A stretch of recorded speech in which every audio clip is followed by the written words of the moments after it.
Darn it, I forgot. It won't let me play the song. Where'd it go? Hey, Brian, good to see you too. Echo Lot, Human, Meat Puppet. How y'all doing tonight?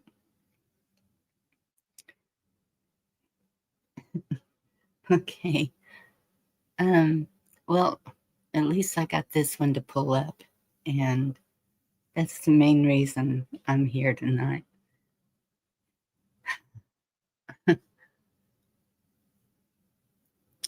There's some things happening that are disturbing to my heart. And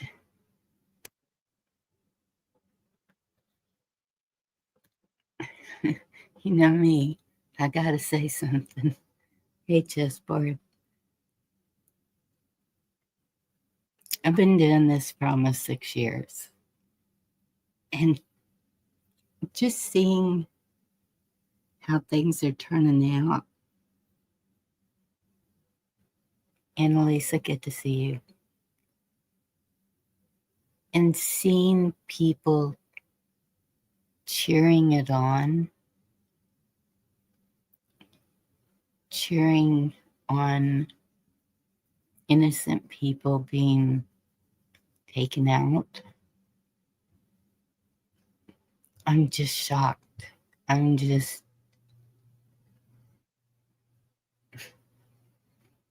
It's hard.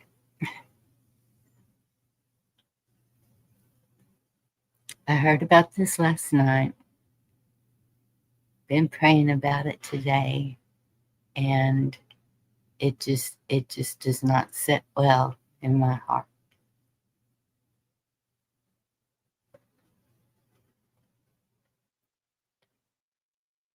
So, hey Al, good to see you. I'm going to share this video. Kiss off, good to see you. This is, oh, I think he's a lieutenant colonel. Let me see.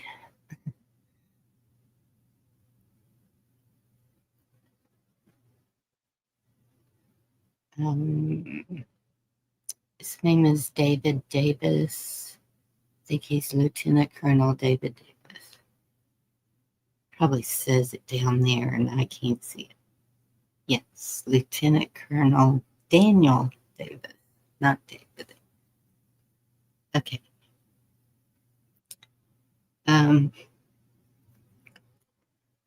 Yes, this is his opinion.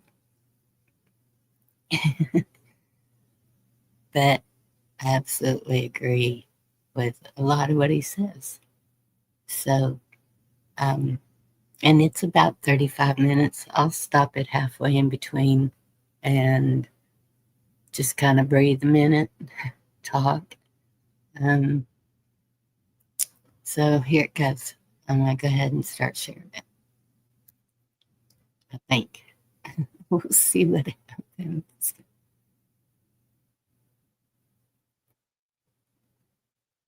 Thank you for posting that, Watt. Y'all need to read that too. Hey, Red Pill. Good to see you, Ken.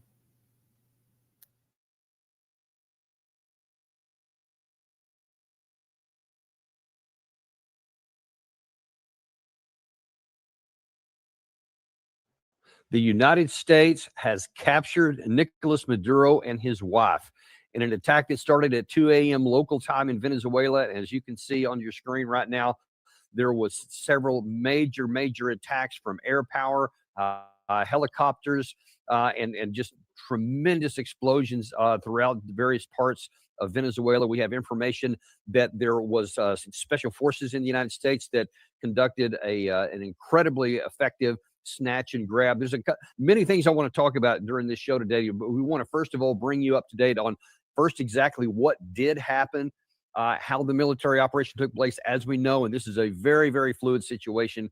We're getting lots of partial reports, so we're going to tell you what we know, and then we're going to talk about some of the ramifications and the consequences to this that may follow, because there is one of the issue of what happened, especially the military operation up to this point appears to be just spectacular, exclusively from a military perspective, and how successful it was at getting the operation successfully accomplished and the objective attained, which is the capture, not the killing, but the capture of Nicolas Maduro. But then there's the larger ramifications for the legal justification and what this is going to mean. We're going to cover all of that today. First of all, I want to go because literally minutes before we came on air, President Trump went on Fox News to explain some of what he was doing. Here's how he described how Maduro was captured. We had to do it, but he was in a house that was more like a fortress than a house. It had steel doors. It had what they call a safety space, where it's, solid steel all around. He didn't get that space closed. He was trying to get into it, but he got bum rushed so fast that he didn't get into that. We were prepared. We had, massive blowtorches and everything else that you need to get through that steel, but we didn't need it. He didn't make it to that area of the house. Okay, first of all, I'll just tell you from a military perspective, given that everybody in the world knew the probability of an attack was very, very high, and Maduro himself knew what was probably coming, the fact that we were able to get in there and capture him without too many casualties. We actually don't know. Let me just point that out. Even at this point, even with all of these explosions you see on the screen right there, we still don't know how many people on the ground have been killed. But given the size and scale of some of these things, it's got to be a considerable number of people killed. But at least, according to what's been reported here, they were able to take the president without any bloodshed, at least on him and his wife. But the fact that everybody knew this was coming and still the U.S. military caught him by surprise before he could get into his safe room is just astounding. I mean, I just have to say, from a statecraft perspective, from the operation, the surprise was complete and total. And the operation carried off just spectacularly. I mean, there's always the risk that, there's going to be a gunfight, that people could be killed in the crossfire, that Americans could be killed, that the target itself could be killed, et cetera. And apparently none of that happened. In fact, what President Trump, I think we're going to see in one of the other sound bites in a minute, no Americans were killed in this operation. The president said that I think one helicopter was damaged or was hit by enemy fire, but was able to be recovered. So at least as of now, all of our aircraft have returned, was according to the president. No Americans have lost their lives. We're still waiting to see what happened on the ground. Let's now shift to what President Trump said further in that same phone call. And by the way, there's a planned press conference for 11 a.m. Eastern time in the United States today. We will be covering that press conference, and then we're going to be doing another analysis show right after this. So once we get more information, we're going to bring that to you. But right now, one of the first questions is, what was the justification for this? And President Trump provided this. What he did with drugs is bad. What he did with a lot of other things is bad. But what he did was sending hundreds of thousands of Tren de Aragua and drug dealers. And they emptied out their jails into our country. They emptied out, if you think about it, they emptied out all of their mental institutions into our country. What he did there, and every other thing, is unforgivable. Okay. Now let's look at some of the more difficult ones. If I said, yeah, the military operation itself was amazingly executed, the justification and the use itself of the military is deeply flawed. And let's be crystal clear on this from the beginning. The claims that the administration is using, that President Trump mentioned here, that he has mentioned in the past for getting this done, are completely spacious, and they're either grossly exaggerated or outright untrue. And in any case, even what's claimed does not meet the legal criteria in the U.S. Constitution, in U.S. law, or international law. There is no justification for this, period. We have always set ourselves up as a country that's governed by the rule of law, that we have demanded that other countries follow the quote rules-based order, which they usually say, as opposed to a legal-based order, which would probably is a bit of it. No evidence right there that we have different sets of rules, not laws that we don't follow. We can follow rules because we set the rules. We don't say the laws because apparently we're not going to follow those, but we demand other people to follow them. And some of the specific things he said there, like the Venezuela has been sending hundreds of thousands of people into the United States from their mental institutions. They've cleared out their jails, etc. They've sent gang members and drug dealers into the United States. There is no evidence of that at all. There has been an immigration crisis brought on by domestic economic conditions inside of Venezuela over the last number of years. That's well known, well chronicled. That's because people are fleeing the country, or were fleeing the country because of the bad economic conditions. That is not even related to the claim that President Trump is making here that Maduro sent people from Venezuela into the United States. That has happened in other countries in the past. I'll point out. I think Cuba did that famously a couple of decades ago, maybe many years ago. But there is no evidence that Venezuela did that they emptied out their prisons, which he says. None of that appears to have been true. But that's what the claim is. Here's the kicker. That wouldn't matter if it was true. That doesn't justify you invading another country, conducting military operations and killing some number of their either civilians or their troops, and snatching the head of state of another country. Even if you claim that he was not legally elected, even if you claim he did these other things, there is no law that allows you to seize by force of arms the head of state of another country. Imagine, if you will, what if China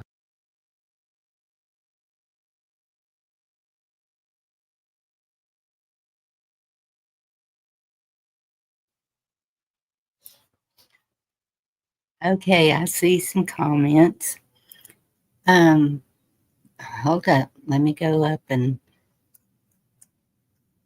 answer a few of these. This person that you're calling an idiot is the Lieutenant Colonel Daniel Davis, active military.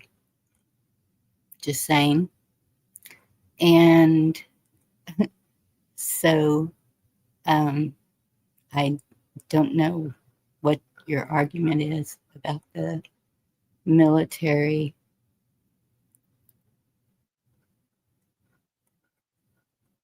not being, I don't know.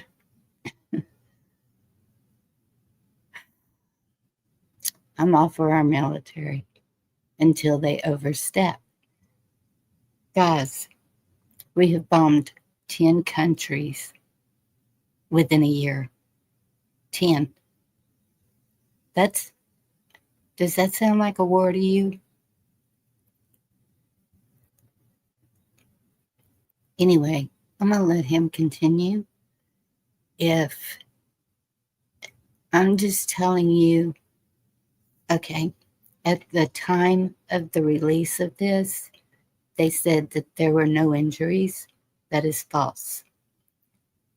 President Trump confirmed a few U.S. personnel were hurt, gunshot and shrapnel, but not fatally, while Venezuelan Vice President Delcy Rodriguez stated both civilians and service members were killed, though she didn't provide a specific number for casualties on their side. A U.S. helicopter was also hit, but remained flyable during the raid that captured President Maduro. That's the latest update I have. My issue is innocent people. Okay, the military calls it collateral damage. So I'm going to let him continue because he's fixing to say what if. And y'all, We are pushing buttons all over the globe. That's what I'm seeing.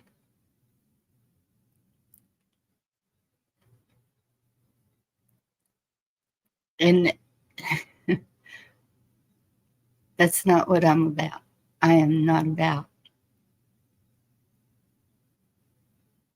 seeing anybody harmed anywhere.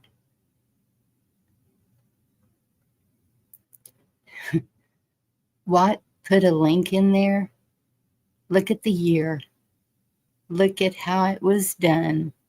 Look at the similarities and tell me history does not repeat itself.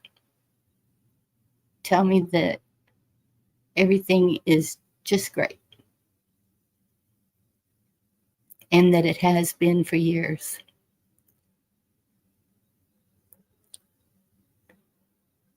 America used to be the greatest country in the world, but I'm a little ashamed of it right now. And y'all know me. You know where I stand. And if that bothers you, unsub me. I'm okay. I love y'all, but we are being used right now in every way. And I wish y'all could see it. I wish you would open your eyes and see it.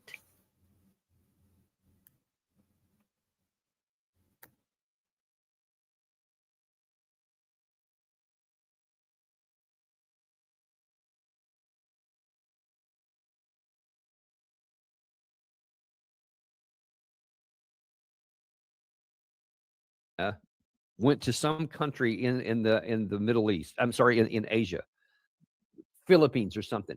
They've had a conflict with Philippines for a long time, and they said no. We accused the president of the Philippines of X, Y, and Z crime. They've been doing all this bad stuff. And there's lots of accusations going back and forth, and then they just conduct this military operation. There's attack in Manila. The president is seized from his compound and taken back to, quote, face justice in China. Would we be okay with that? Would we? I think you know the answer.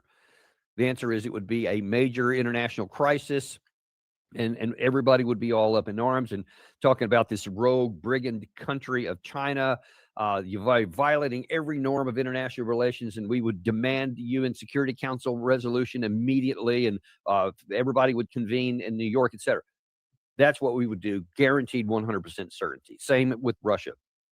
We would never tolerate that, and yet here we are doing something. Even if the claim was true, and it's not, this is a complete and total violation of rules. And we're going to talk about throughout the day. We might even have some other guests come on who are experienced in the international arena that can tell us some of the potential problems this is going to bring for the United States. Interesting also is that in this same press conference, President Trump said that he had been trying to negotiate, Maduro had been trying to negotiate with Trump, and Trump said no. Unlike what he's claiming about Iran, and they should do a negotiated deal. He said that just a couple of days ago when Benjamin Netanyahu. So he's telling Iran, y'all better do a deal. You better negotiate here. Well, Maduro was trying to negotiate. Fox News was talking about this morning that just yesterday, according to one of the Fox hosts that I saw, they said that Maduro was basically crying almost on television, pleading in public that he was trying to negotiate with the United States. Understand that. Just consider that. The head of the state was desperately trying to forestall this and was willing to almost give the keys to the bank away in his country. His gold, his other minerals, his oil resources, almost everything. And then Trump, Gary, do we have the one where he's talking about that? I don't remember if that's the one we have or not. No, we don't have that one, Danny. Okay, all right, sir, I got you because I listened to the thing. I wasn't sure if we captured that one or not, but that's one of the things he said. He said, yeah, and I said, no, we're not going to do that. Yeah, he just flat out said he was trying to negotiate. I said no. So now, even in the area of diplomacy, we're setting ourselves up to saying, yeah, it just doesn't matter. It's not enough that the leader was willing to negotiate and to basically give us everything that we were asking for without any use of violence. Instead, Trump chose, no, we're going to take you and we're going to kill. Who knows how many people may have been killed in here, but some number is, and that was fine. That was a price that President Trump didn't hesitate to play. There have been others who are saying this. I'm certainly not the only one who's saying this is an unethical or illegal action. And there have been a number of people. I'm going to show you some of those in just a minute. But Trump was reacting to that, and he said, "Yeah, that's they're stupid people. Watch this." But as far as last night is concerned, it was really genius. What they did is genius. And the Democrats, maybe they'll take a shot. They'll take a shot. All they do is complain. They don't talk about, they should say, you know what? We did a great job.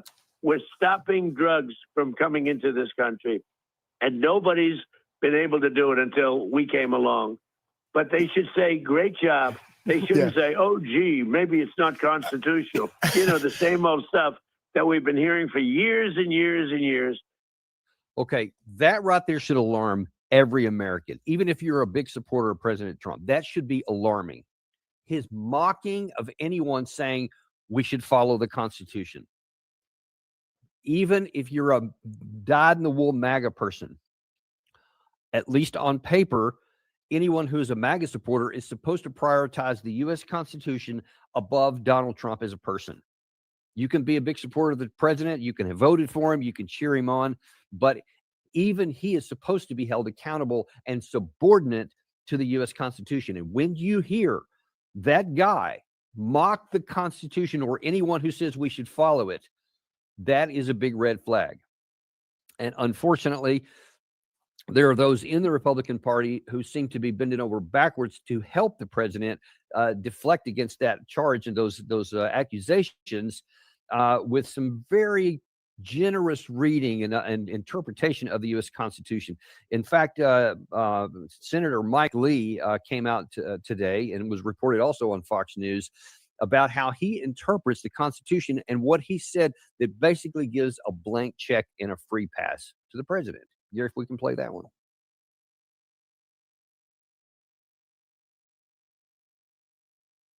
Has been arrested by U.S. personnel to stand trial on criminal charges in the United States, and that the kinetic action we saw tonight was deployed to protect and defend those executing the arrest warrant. This action likely falls within the president's inherent authority under Article 2 of the Constitution to protect U.S. personnel from an actual or imminent attack. That's not what the Constitution says. Our Article 2 does not say that if there's an imminent or attack against the United States, you can use that under Article 2. First of all, even at that, it's embarrassing for Senator Lee to bring that up. Was Nicolas Maduro about to attack the United States? Was he? That there clearly is nothing. Instead, he just categorically states, this probably falls under that jurisdiction of Article 2. Article 2, all it says is that the president is the commander-in-chief of the armed forces.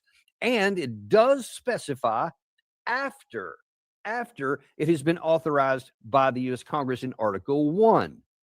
Was this authorized by Congress before it happened? No. Pointedly not. There were actually some legal actions to try and quantify this before, and none of it passed. So no one authorized anything. So for a U.S. senator to stand there and say this falls within Article 2 of the Constitution, which it clearly doesn't, is it's an abdication of responsibility. And he didn't even mention the 1973 War Powers Act, which is also very disappointing, because Senator Mike Lee and I've actually testified in the Senate before with Senator Lee and Senator Rand Paul, who were of like mind, following the Constitution. And he was always an advocate of the 1973 War Powers Act and holding presidents accountable, at least when it was the other political party. So I'm just really, really disappointed on him. I'm still waiting to see what Rand Paul is going to say. I had to check just before coming on air here. He still hasn't issued anything publicly. I'm very confident that he's going to say basically the same thing here, because he was already going on TV before, and all the networks to say that there is no justification for action against Venezuela, and he was just zeroing in on following the Constitution. So good on him for that. And I would love to see some more of that, and I imagine you will later today. But let's take a look at what the law also said. Gary, if you can put that 1973 War Powers Act up there, because this is also critically important and has direct relevance to what happened here. Yeah, not that one. It's the one. No, not that one. Sorry, folks. We had to put this together right before. One more. Keep going. Keep going. It's the one. Nope, still haven't got that. It came in with the soundbite. If you don't have that one, it's the one that came in on the video that I sent you about the Mike Lee video. It was embedded on that one. If you can find that and pull Let it me up. go grab it. Thank you. I'm going to pull that up, and sorry, folks. This is just messy stuff. We had this breaking news, so we didn't get a chance to put this all together as smoothly as we would like to. We're going to get to some of that other stuff here in just a second. But this is such a vital issue that I really want to make sure we drive this home, because if we're going to be a nation governed by the rule of law, then that means that we have to follow the law when we don't like it. The law is there to protect people from the worst ambitions of men. And when you get to a point to where the law no longer matters and that they're not even tacitly held to it, that is a dangerous, dangerous place. And we have now entered firmly into that. This is what the 1973 War Powers Act says, which is supposed to amplify what Article 1 and Article 2 of the U.S. Constitution have to say, to wit, the constitutional powers of the president as commander-in-chief. This is precisely what Senator Lee was trying to claim to the contrary. So here is what the law actually says on that topic. The president of the United States is commander-in-chief to introduce the United States Armed Forces into hostilities, which this most assuredly was, or into a situation where imminent involvement in hostilities is clearly indicated by the circumstances, are exercised only pursuant to, number one, a declaration of war. Number two, specific statutory authorization by Congress. Or three, a national emergency created by attack upon the United States, its territories or possession, or its armed forces, none of which happened. There was no declaration of war, no statutory authorization, and no attack even threatened by Venezuela against the United States. Further, the president, in every possible instance, shall consult with Congress before introducing United States Armed Forces into hostilities. Before. So every way you want to look at it, whether it's in the Constitution, in Article 2, or in the 1973 War Powers Act, you have unequivocally that the president cannot act unilaterally as the commander-in-chief unless first authorized by Congress before bringing it into operation. But now, because it's happened so many times, and you heard Trump mock at the end of that last soundbite where he said, you know what, people have been doing this for years and years and years, and there's truth to that part. He has done it. Joe Biden did it. Barack Obama did it. Certainly George Bush did it. I mean, and you just ad infinitum, it's been something that American presidents have just blown through the law for a long time with impunity. This is the problem. This is why it's so bad. Because now that there's not even the pretense, not only is there not the pretense, there's the mocking of anyone that even suggests we should go by the rule of law. And then there are some, of course, now it's easy. And there are those from the Democratic Party. Gary, if you can put that one from Senator Gallego up there. He is, of course, saying this, and it's easy for him because now then he's in the opposition party, so it's easy for him to follow the law. Don't know that he said this when Joe Biden was doing some of this stuff, so I'd have to go back and look at it, but certainly there was many in the Democratic Party that would be happy to justify when their guy did it, as they did with both Barack Obama and Joe Biden. And then, of course, during those times, you had the Republicans that were throwing out the 1973 War Powers Act and everything else and saying how that was an imperial presidency of Obama, et cetera, when it was their guy, not our guy. And Gary, if you had that one, I think you had the one by Senator Gallego. If you can bring that, that's still just amazing video footage. Gary, if you could bring that full screen up of Senator Gallego. That one right there. He said, second unjustified war in my lifetime. This war is illegal. It's embarrassing that we went from the world cop to the world bully in less than a year. There is no reason for us to be at war with Venezuela. His second unjustified war, I suppose he's talking about, if he's not, he should, Trump's all other attack into Iran in total violation of the U.S. Constitution and 1973 War Powers Act.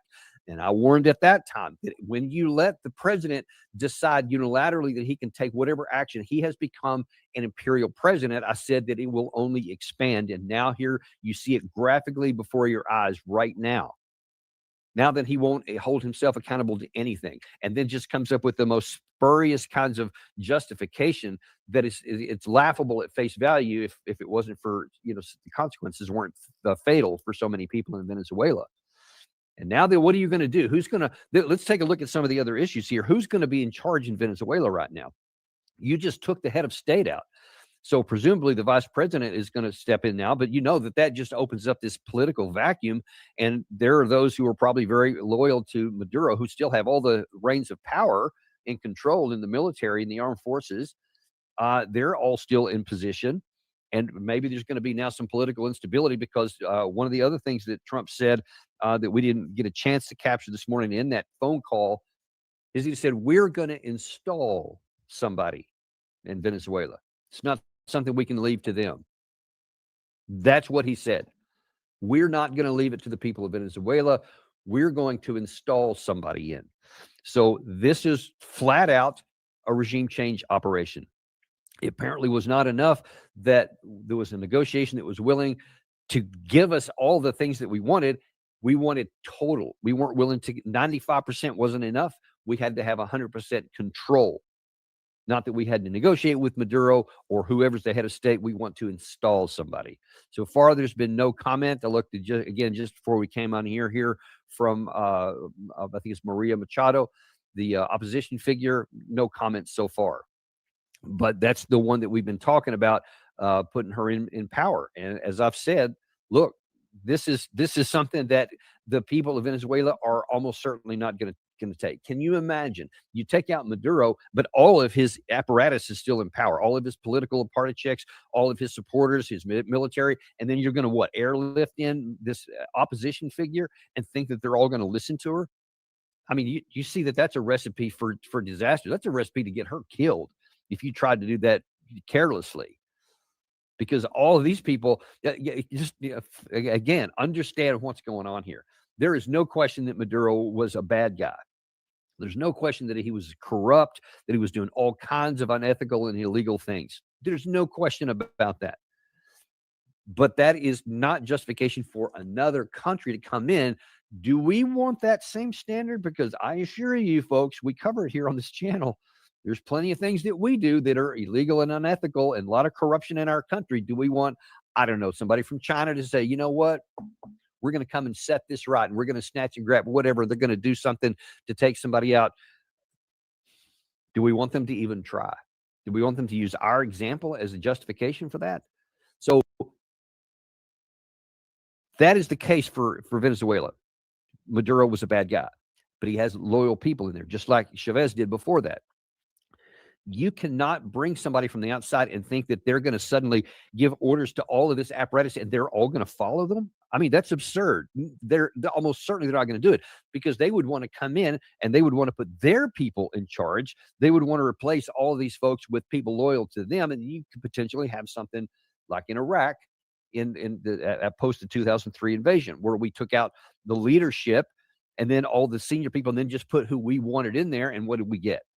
Basically a civil war, the insurgency that lasted for many, many years and resulted in thousands of Americans being killed and wounded and hundreds of thousands of people in Iraq being killed and wounded. That's what would happen in Venezuela if we come in. So this is one action. There's a lot more to go here. And look, the problem is this may not be the end of it. Okay, so this is Venezuela.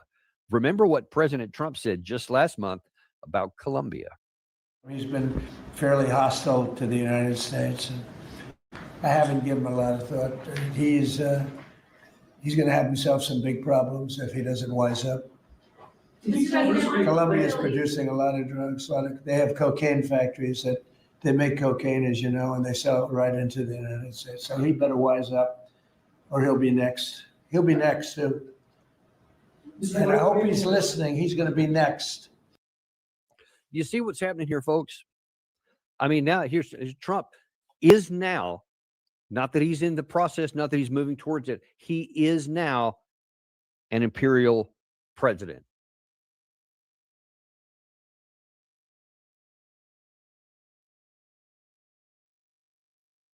He has gotten to the point he can do whatever he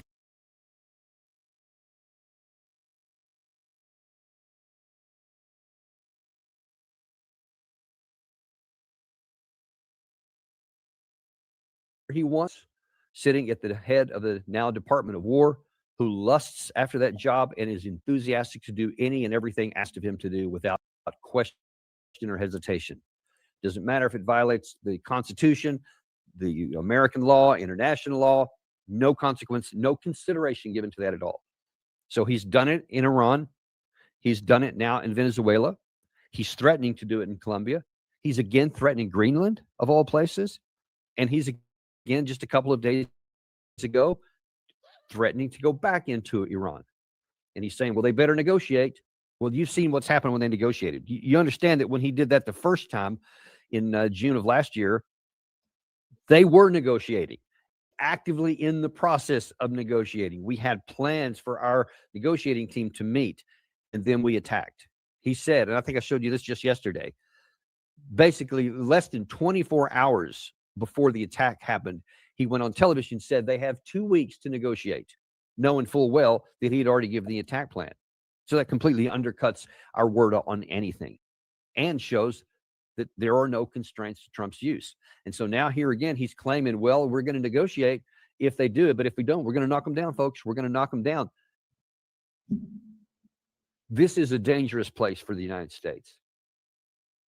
If no one from his own party, if no one from what's supposed to be the heads of these departments in the administration that are supposed to sign a declaration and a vow that they took to the United States Constitution, not to Donald Trump. We know that's what's supposed to happen. We know that they each went through the rigmarole of doing that. Every one of them held up their hand, and every one of them, the words came out of their mouth about Constitution. None of them mean it. None of them mean it. They have taken a vow of loyalty to Donald J. Trump.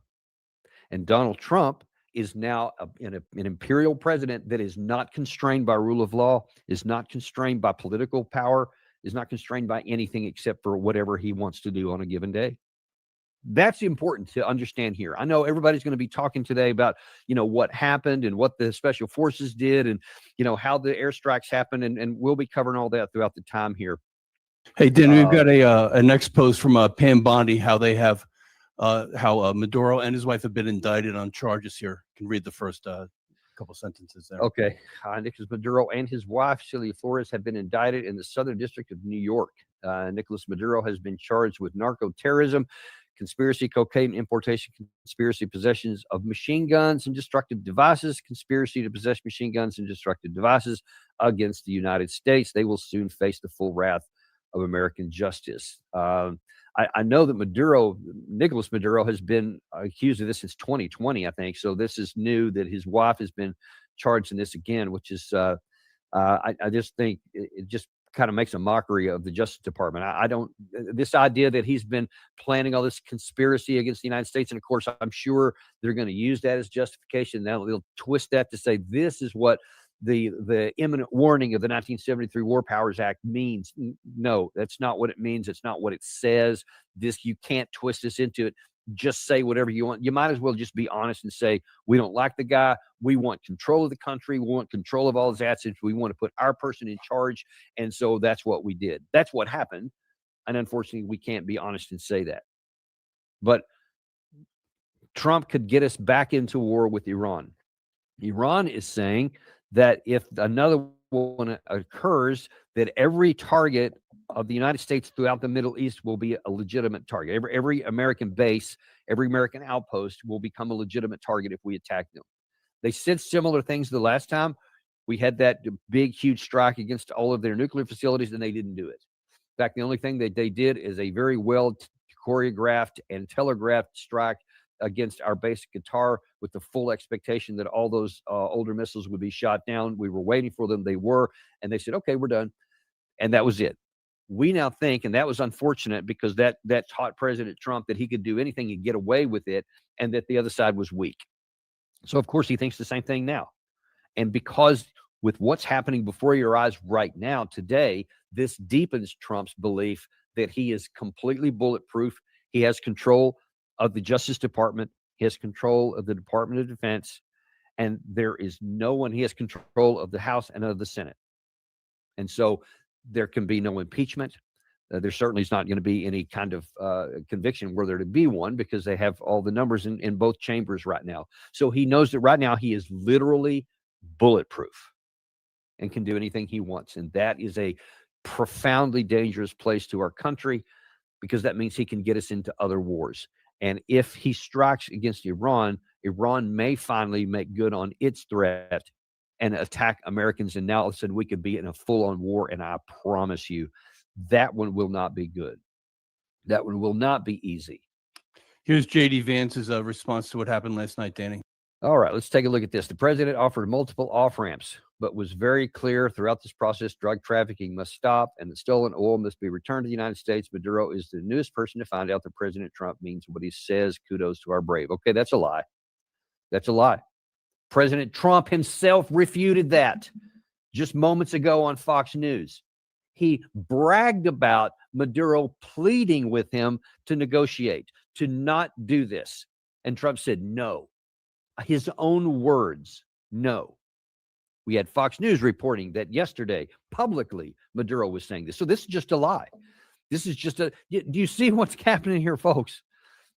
This is now being done out in the open, and no one cares about the rule of law. No one cares about the Constitution. No one cares about right and wrong anymore. This is pure power play. And that is dominating here. And this will not end well with us. This succeeded well today militarily. It was a brilliant operation as far as the objective goes, and snatching the guy and getting him out in basically a matter of hours. All that was done here.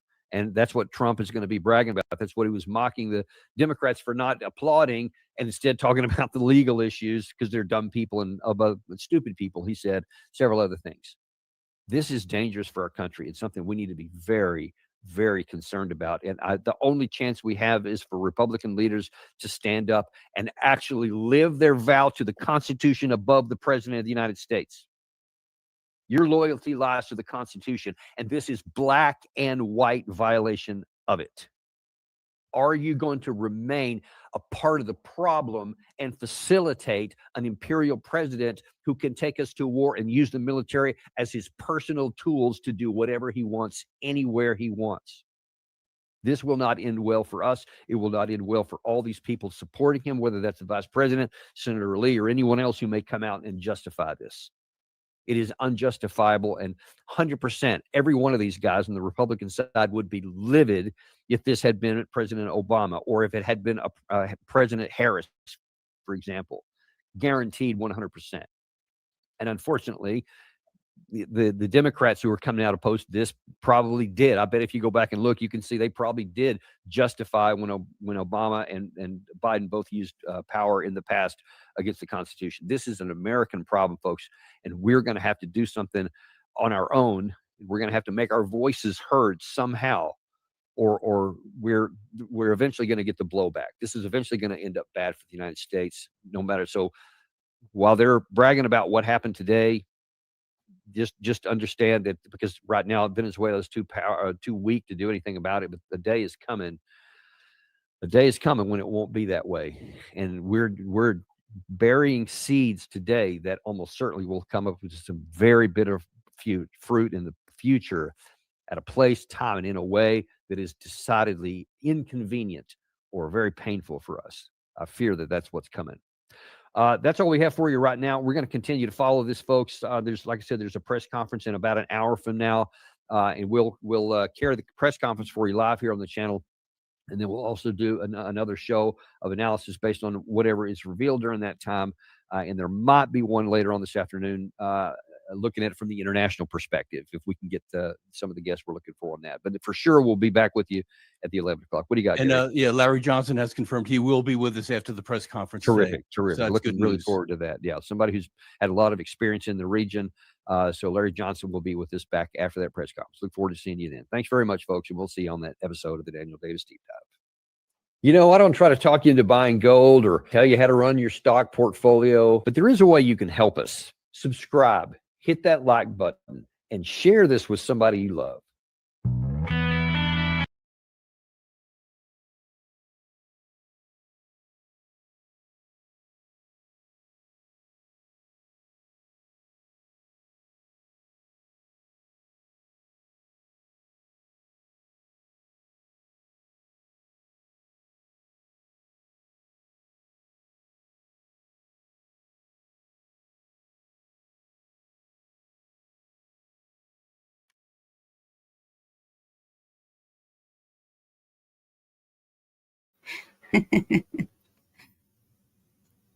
Okay, it unmuted. Goodness.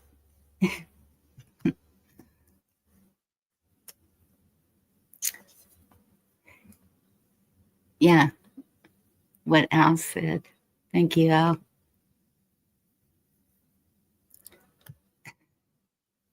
I don't know why it can't be seen that things are contradictory right now. We've been doing the Constitution.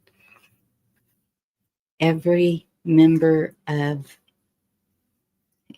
whatever, whether it's city, county, state, federal, takes an oath to the Constitution.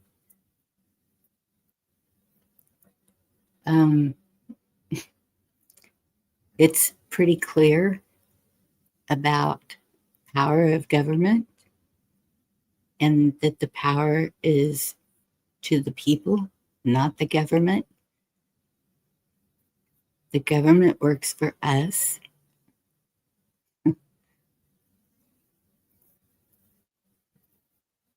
And I'm just surprised. Even all these channels that have been putting this out all day, and the comments, people saying the same thing over and over. Wipe them all out. Wipe them all out. It's not the whole country. We have criminals right here that are making drugs. We have criminals right here that are arming cartel. We have criminals right here that are doing all the things that these other countries are being blamed of doing. Can we fix this first?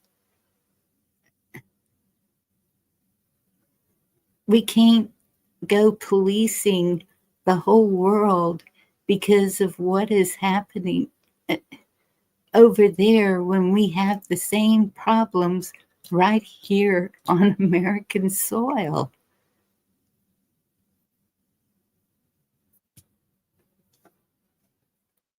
I don't get it. And yep, I know I'm hated. I saw the numbers drop just because I shared that video, but that's okay. I can handle it. I have thick skin. I'm following my heart.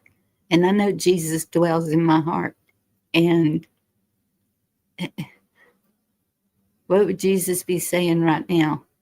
Truthfully, dig deep inside your soul.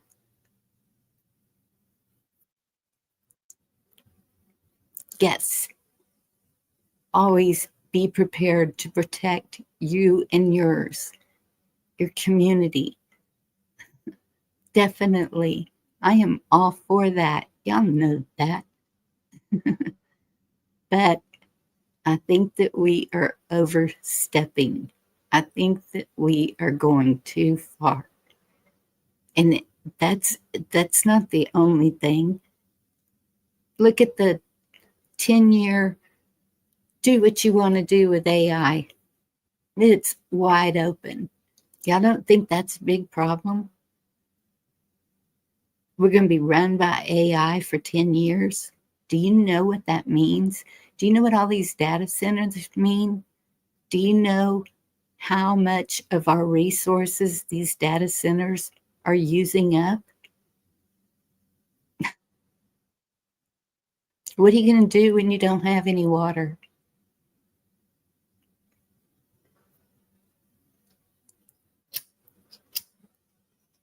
What are people? Look at all the food factories that are being attacked. What are we going to do when there's no food? All the wildlife, all the animals. Now we got some horse disease that all these horses are being taken out. What are we going to do?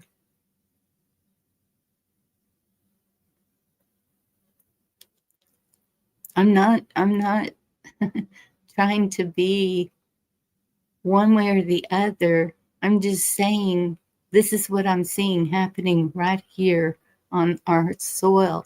We have foreign countries owning land on our soil.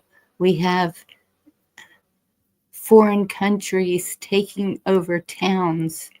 We have satanic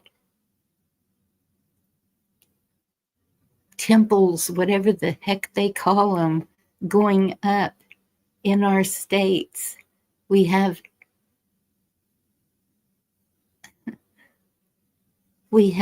all the crime you could imagine right here. But it's not like it's being told.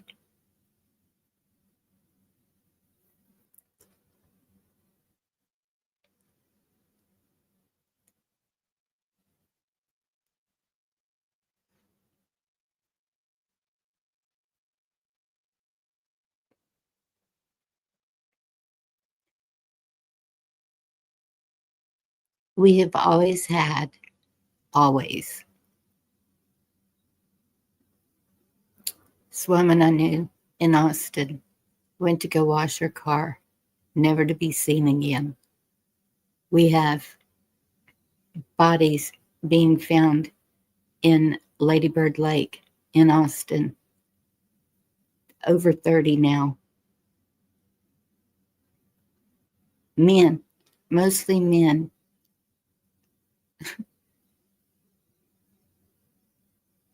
We have children disappearing every day, whether it's through CPS, however it's being done.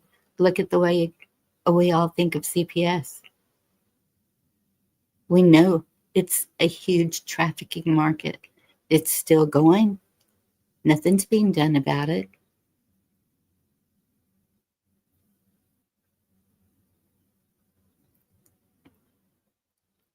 We have people on drugs that are making their own drugs. If they can't get a hold of them, if they can't afford them, whatever, they're making them.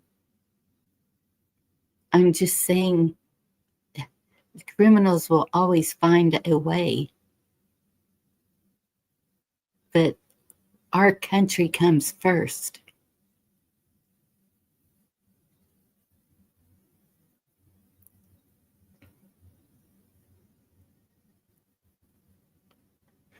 I'll never vote again, Hilarious dude. I'm sorry. I don't believe it's real. I don't believe it works. I don't believe it's working for the people.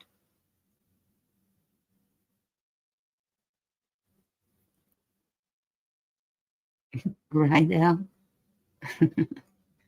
They do make you sick. Tell you you're going to die in a week. Just to make your blood pressure go up.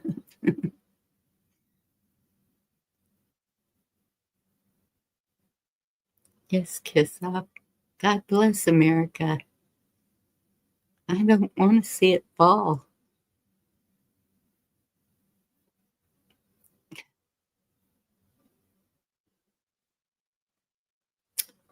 I don't know when I can get back to the Constitution. I have so much work to do. It isn't even funny. We've just been hauling loads and it's just piled up out there now. and it's going to take me a long time to go through it. I think I need a vacation, and so I've been looking into that and taking a break. I want to see this beautiful country before it gets to where I can't. And I don't mean health wise, I mean until I'm not allowed to go see this country, because I may be in an RV, I may be in sleeping in my car. I don't know, but I still want to see the beauty out there that is still available to see.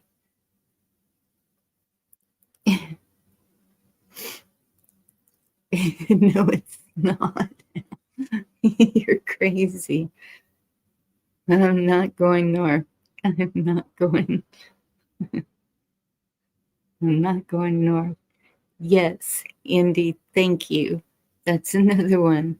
That digital ID, that is completely, totally skeletal recognition when your face is there. And probably the things I'm saying tonight are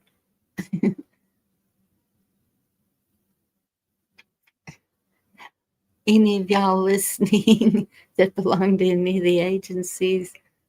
I'm just giving my opinion.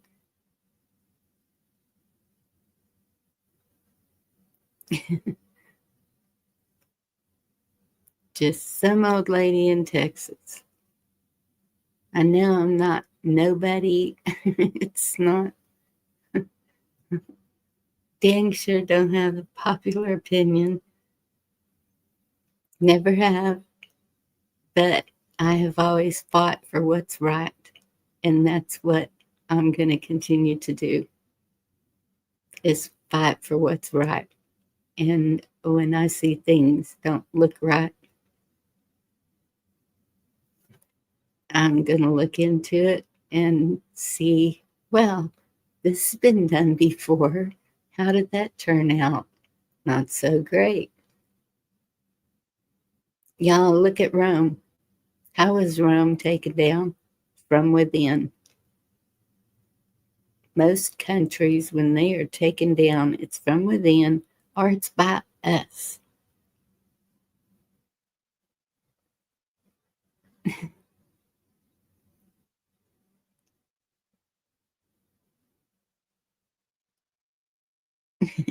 Trickety shady weird. Ewing. I know not everybody agrees with it, and that's okay. I know it's in my heart, and I know I have grandkids, kids, grandkids, future generations that are going to be coming up, and I want to see them come up in a amazing country with opportunities to do good, to be able to live the life they want to live without somebody coming and telling them what they can do, when they can do it, how they can do it. No, that is not the way this was meant to be. I don't want to see military on the streets. I don't want to see checkpoints. I don't want to see that I can't go down the highway because I want to go too far. I live in the middle of nowhere. If we want to go anywhere to get, well, I don't know, clothes, we have to go pretty far. If we want to go anywhere to get a hospital, we have to go pretty far. I'm not going to no hospitals, but I'm just saying. And I'm not moving to the city just to have those luxuries. Not happening.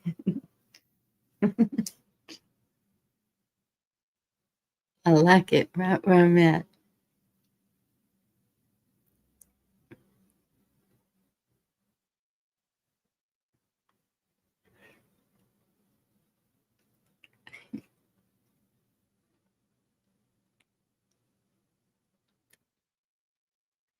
I see just what's happening in Texas.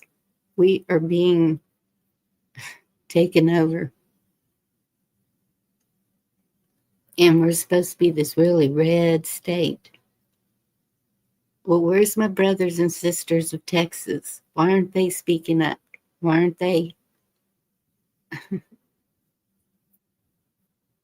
helping with stopping the crap that's going on right here?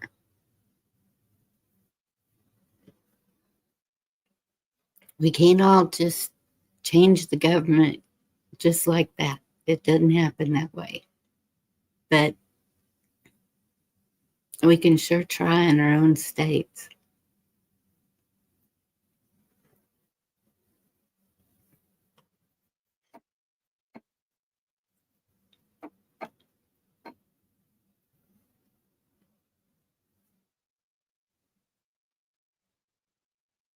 And we're fighting. We're fighting to keep the data centers away from us. In the surrounding counties that surround me, we're fighting. Kerr County, I'm afraid that's a done deal. And that's pretty darn close.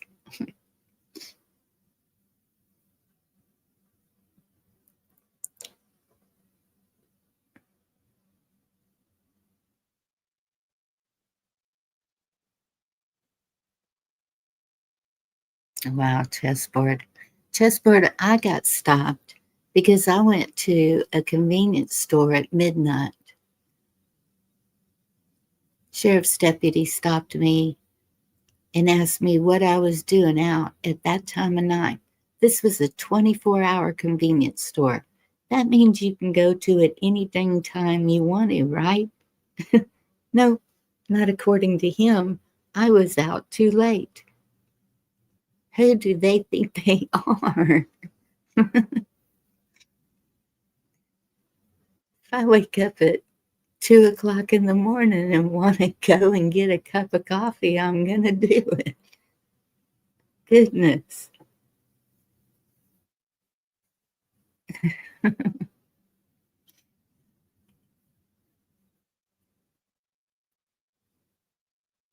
But when I see the police being given more power, more, I see that they are getting more aggressive with people. It's concerning. Yeah, and that happened like 20 years ago when that deputy stopped me.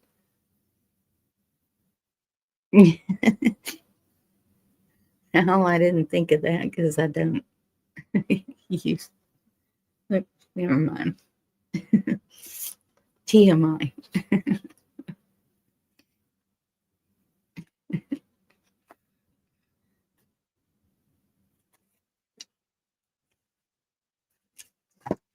And I had my oldest son with me.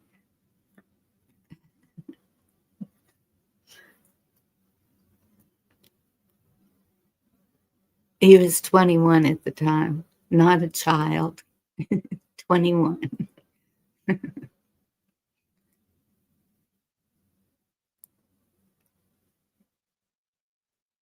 Yeah, Mary, everything's done for your safety.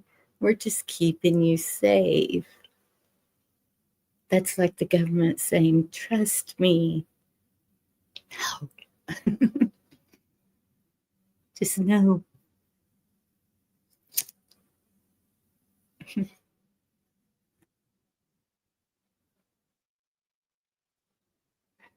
I don't know, y'all.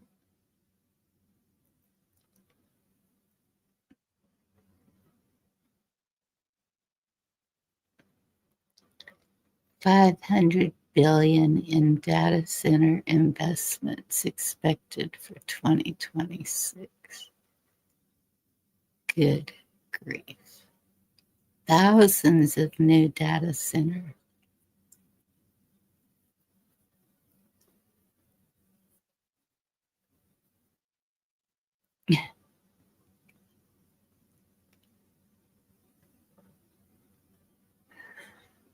Are we?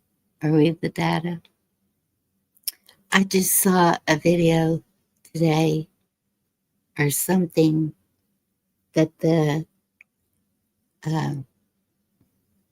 there's a main thing. There is one thing that makes the machines, that makes the chips. One thing. And if that one thing didn't exist, it all fall apart. Of course, it's in another country, but I thought that was pretty interesting. There's only one thing, and it took them years and years and years to build that one thing.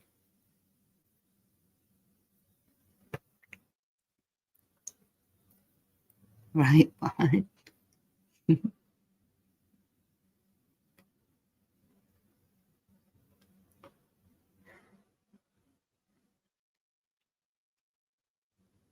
Oh, Wayne, they follow everything. They can see everything we do in our home, whether you have a phone or not. How many years do you think the television's been seeing you?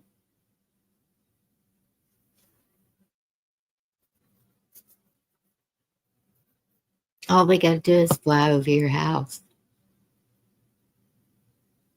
They can tell your movements. They can tell your health. They can tell everything. Nothing's private anymore.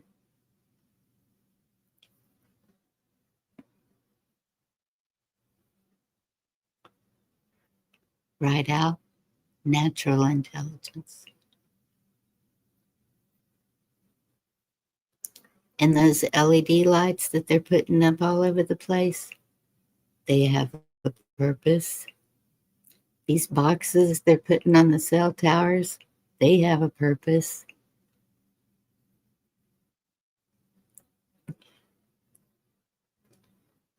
I know, chessboard. Thank you.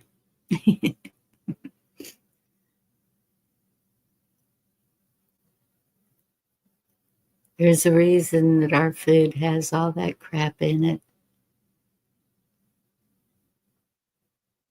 And other countries don't.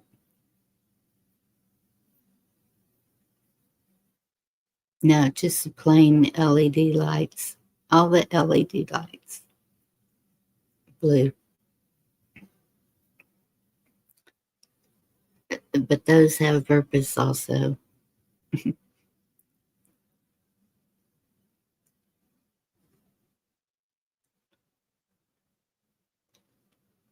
Yeah, I haven't sat in front of my TV in I don't know how long. I guess back when I was sick was whenever I was watching TV because I couldn't see. I was listening to TV.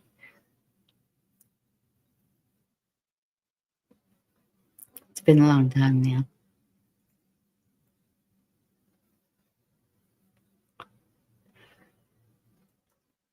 Yeah, I'm trying to buy old. I've been hitting the pawn shops. I've been looking at old vehicles.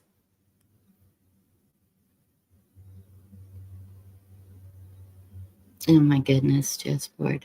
Well, you know, I can almost agree with that because I just don't. I was in MAD. I was a member of MAD, Mothers Against Drunk Drivers. There's too many people killed from drunk drivers. So, but I can't see putting them in all cars. That's what they do around here. If you get so many DWIs, DUIs, whatever, then they put a blow thing in your vehicle and it won't start if you don't have a clean blow. I guess. I don't know what you call it. I'm gonna go ahead and put the link. I'm sure it don't come up here if you're gonna jump my butt. I'm not in the mood. If you want to have a discussion, I'm all for it.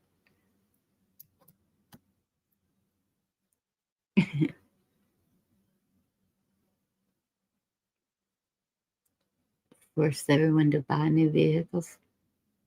Well, you can't force someone that don't have any money.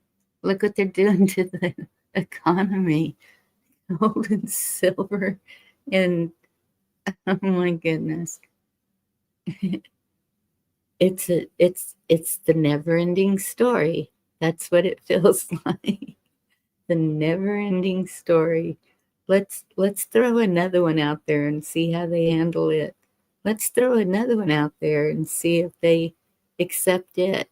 Are we accepting everything now? Is that what we're doing? We're just accepting that we have lawlessness all over the country.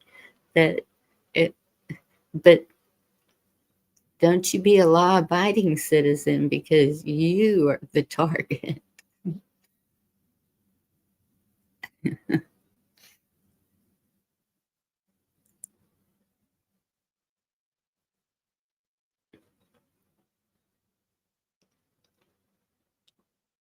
Yes, in the 15-minute cities.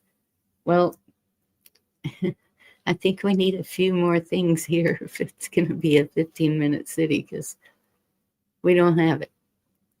And I think that's why my medical is so extensive.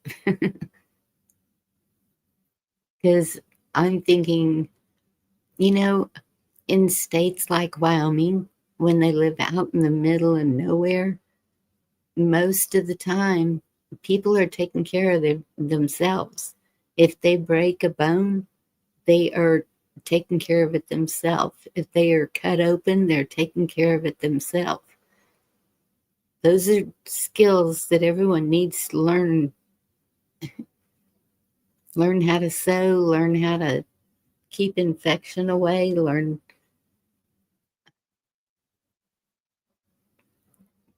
how to set a bone, or something comes out of socket, learn how to get it back in. I mean, it's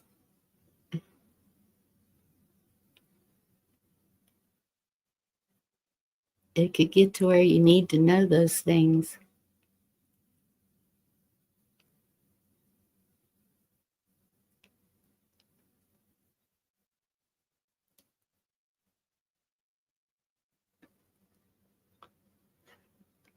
Yes, and pray.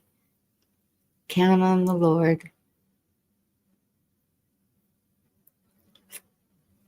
If you ask, you will find. Hey, Lily.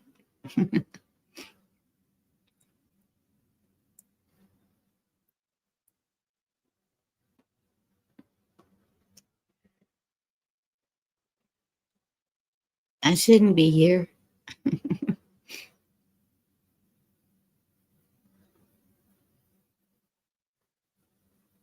That was some answered prayers.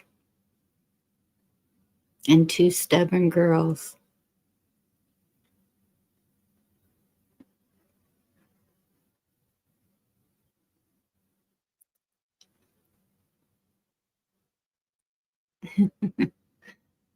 Yep.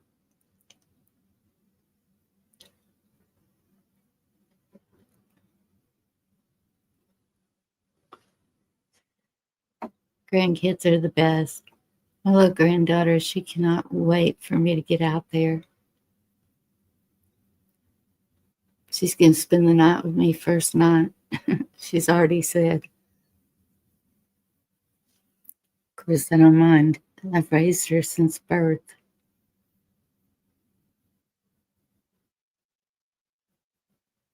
Yeah, well, I think so many of us have.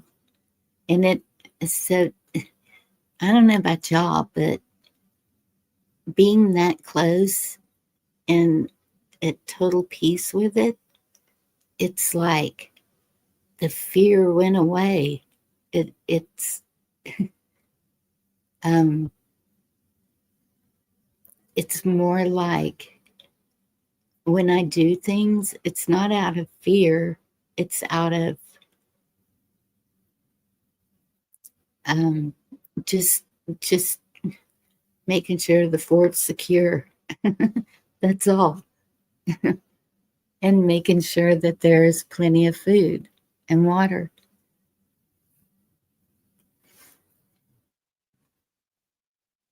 I'm going to have to figure out what tools would be needed to dig another well, because I can see we need another well. And because I kind of am thinking about some tiny homes out there for community people I trust and know. And it has to be people I have known for a long time and know what's up, because I do have grandchildren, and it's not like I'm just going to be taking in strangers.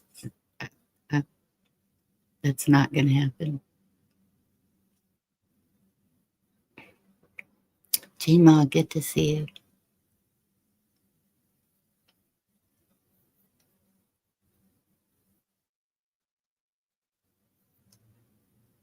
Amen. What?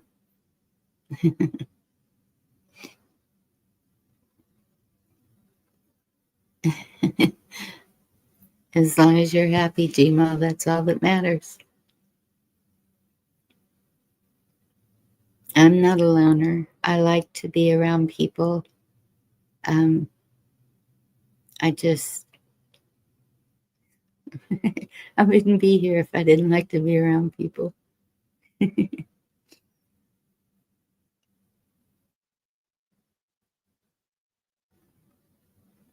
Thank you, Cheryl. Yeah, a whole new adventure.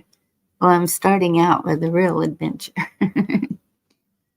And then I'll come back and see where that adventure goes. But I might come back. I might not.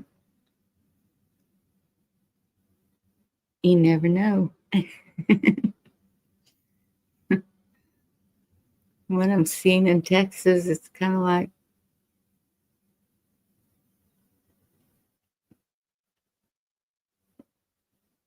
I'm old. I want to have fun and be happy before I can't.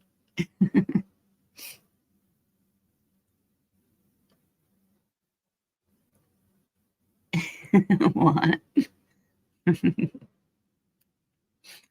I put a, I guess, kind of an ad in our neighbor's page one time. This was back when I was here alone for a bit, and for a roommate, and I put women only. Wait, maybe I wasn't alone. Maybe my youngest daughter was here, but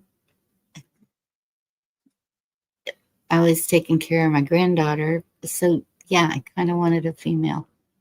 And this lady got on there and she was like, well, that sounds suspicious that you're saying women only. I'm like, what?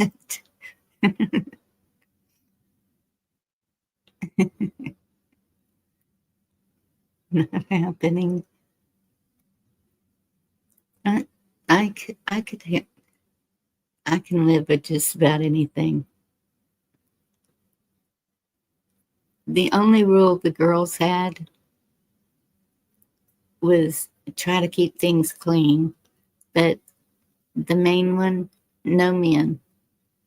If you're no men are spending the night, they can come over and watch TV with you. They can, come, you can cook them a meal, but they're not spending the night.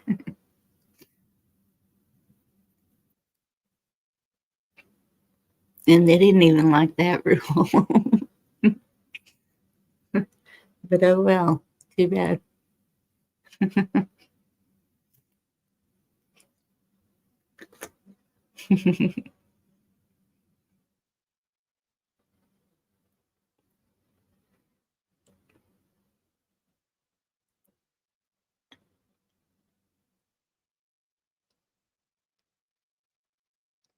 You only let women spend.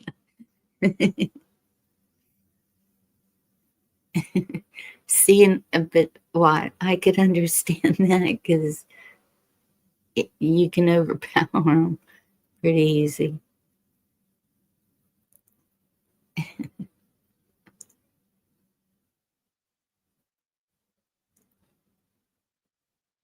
There you go, G-Mom. That's the thing, is being able to do what you want when you want to do it.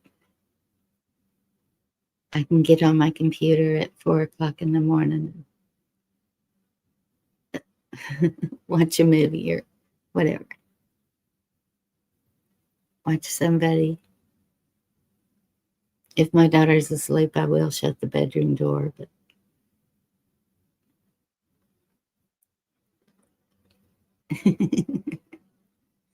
now I think that's what I'm going to do.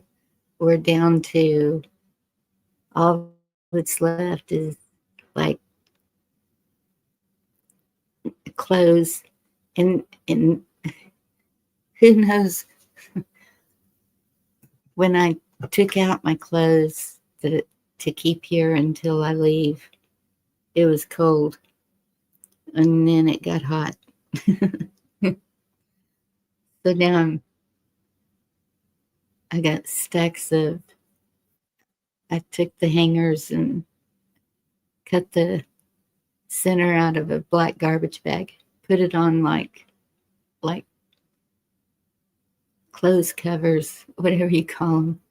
And so I need to dig out a couple of my summer dresses because it's hot now.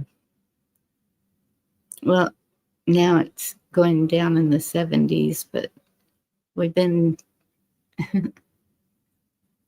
85, 87. It's been pretty warm.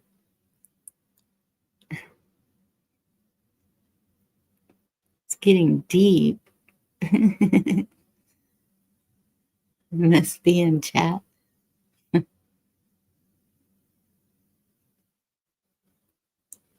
You're not tolerant.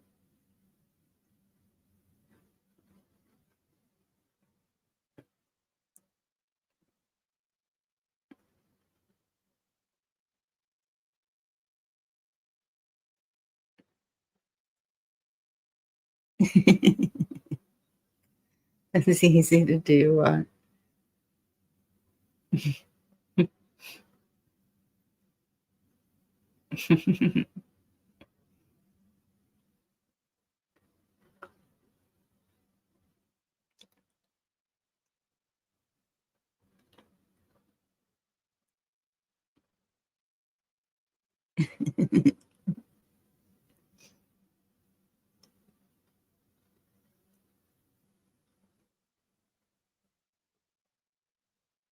I know, Cheryl.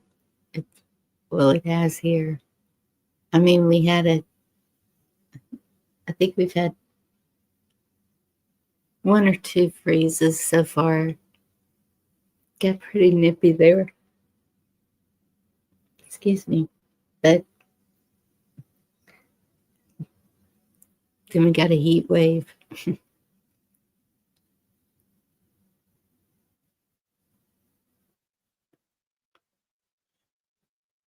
2 baggers.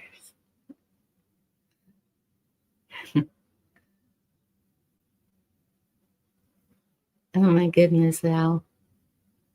You see, yeah, not a nice time of year up there.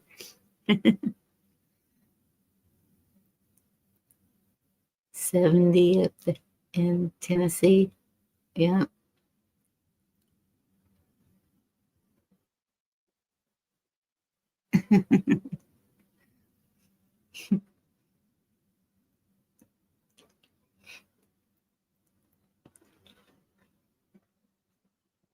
Yeah, it says it got up to 74 today.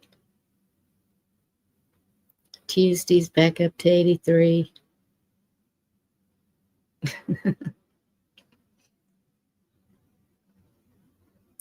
But the lows, like the low tonight's 42. We always have like a 30-degree drop at night.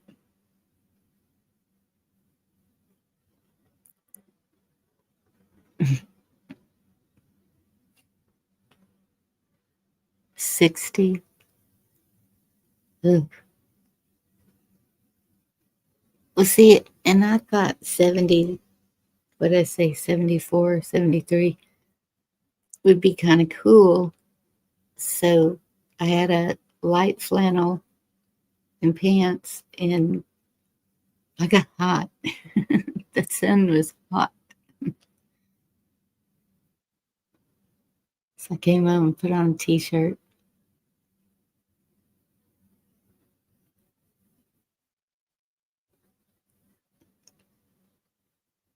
Three pairs of socks, and it's cold. Goodness. Hey, Black Watch.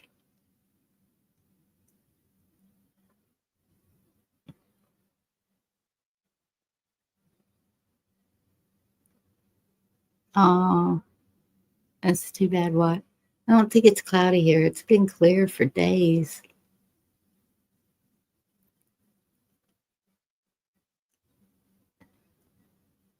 $50 outside and raining. Boy, we need rain so bad. It has been so dry. But after I move, because we're using a pickup truck and trailer, I don't want any of it to get rained on.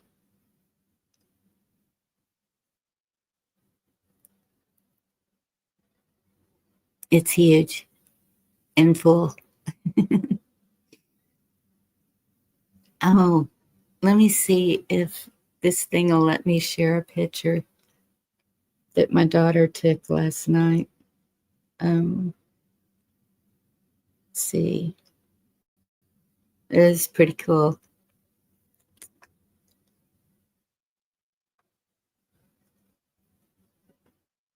I don't know if it'll let me share it, but we'll try. Oh, goodness. Gma, be careful.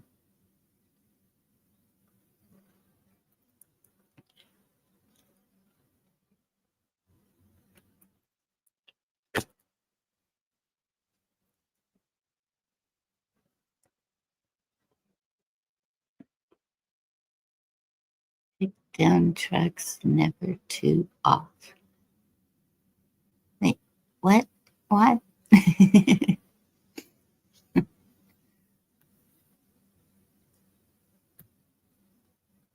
Let me see if I can pull this picture up. I gotta download it first. If you're having trouble loading, see, everything keeps telling me something's going on.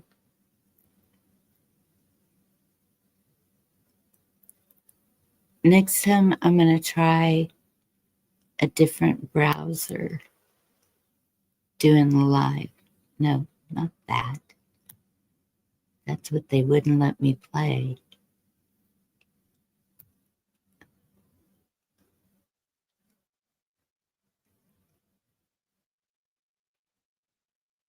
Oh my goodness, it's taking forever to load in my email. I want to show y'all this picture. The Big Dipper. It's a pretty clear shot of the Big Dipper. Now that did it not go?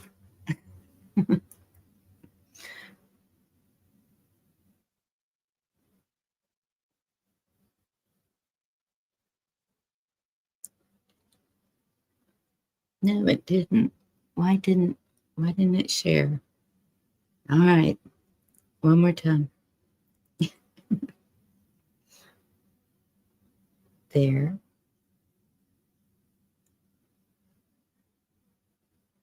Maybe I need to name it.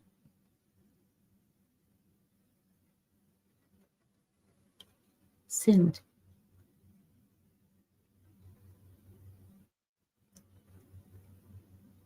Okay, now it went. Goodness.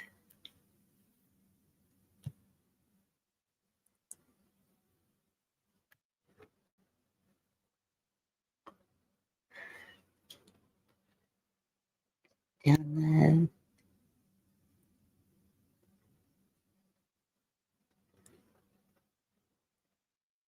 I'll pop it up.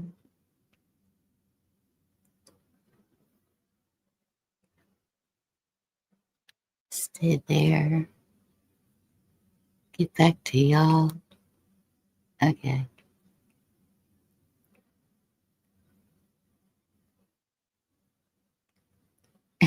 Oh, okay.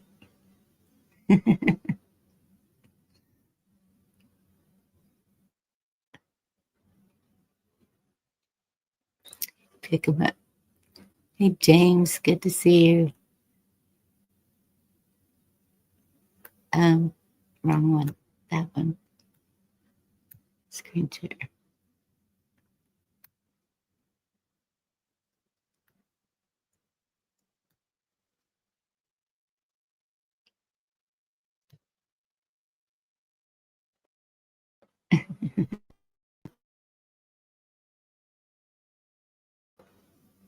Do I need to maybe if I do that? Oh, that ain't. Oh, there it goes. See it? No, y'all don't see it yet because it's taking a while to load up on the screen. There we go. Can you see it? I need to zoom in more. Hey, Rocksteady, you're back home?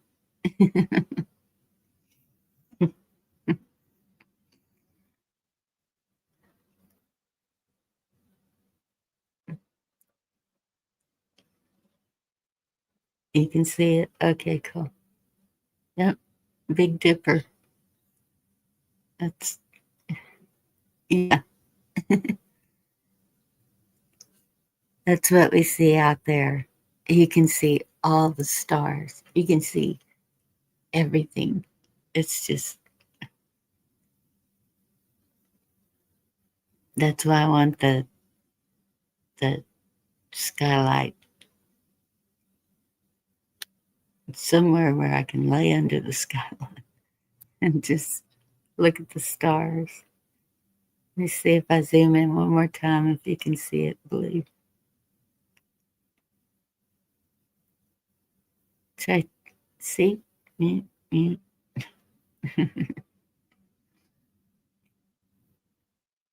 It's right there. Little one should be up here. I think. Yeah.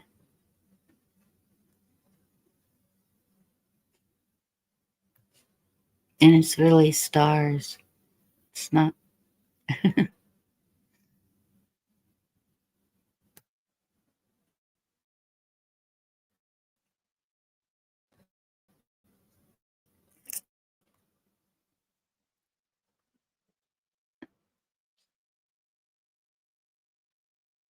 I know, right? What? I wish you would have got that.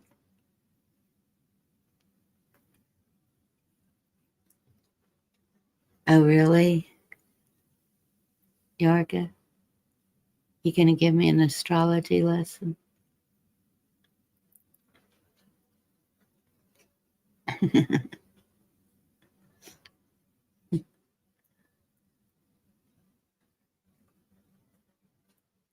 All right, y'all. Nobody wants to come up. Yes, the wolf moon. Y'all know Wildlife said this is the year of the flaming horse. You know that's got to be I don't know. Flaming horse. Doc P, good to see you. Did not see in my Uranus.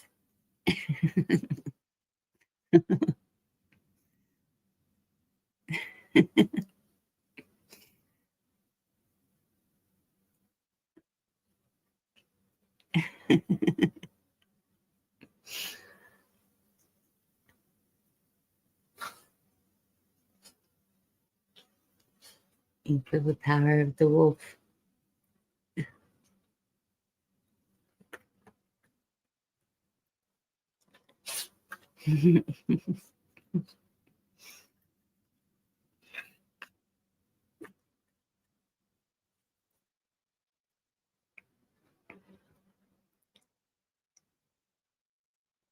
I put the link.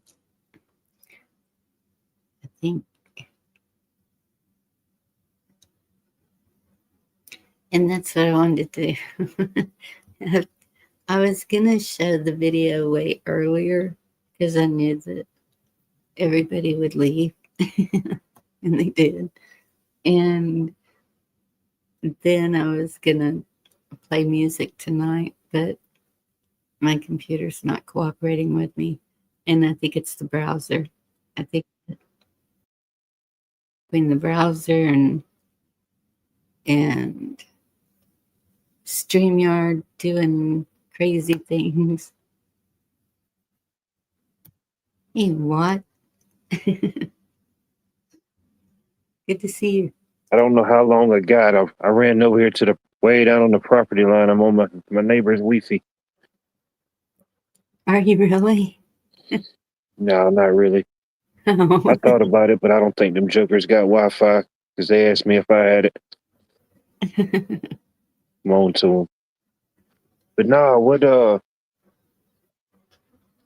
night was that the other night? I seen that stuff in the sky.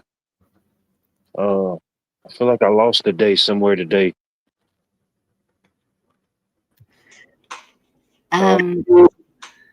Was it New Year's night or no?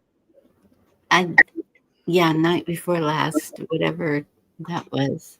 Yeah, New Year. It was Saturday night. Last Saturday. Oh, I thought it was New Year's Day. Hold on, what's today? Just today's Saturday. But today's Friday. Oh, it was Wednesday night. That's when it was Wednesday night because it was New Year's Eve. So yeah, I'm sitting outside, and the only reason I looked up at this particular part of the sky is because I was getting ready to stand up and go get me something to drink, and I seen something moving. And you know how you see something out the corner of your eye and you kind of zoom in on it. I said, "Well, dang, look at it! It's a shooting star." And I said, "No, that ain't no shooting star because it was moving straight across the sky, probably from, I don't know, it looked from west to south. And it wasn't dimming out. It looked like if you were looking up at the sky and you've seen like the smallest star in the sky, you know, it's just bright enough to acknowledge, but you can see that there's other stars bigger than that one. It was one of them, and it streaked across the sky. And then right behind it, here comes another one. And then here comes another one. And from this, I noticed it at 7:02 p.m. my time, and this went on for like 7:20.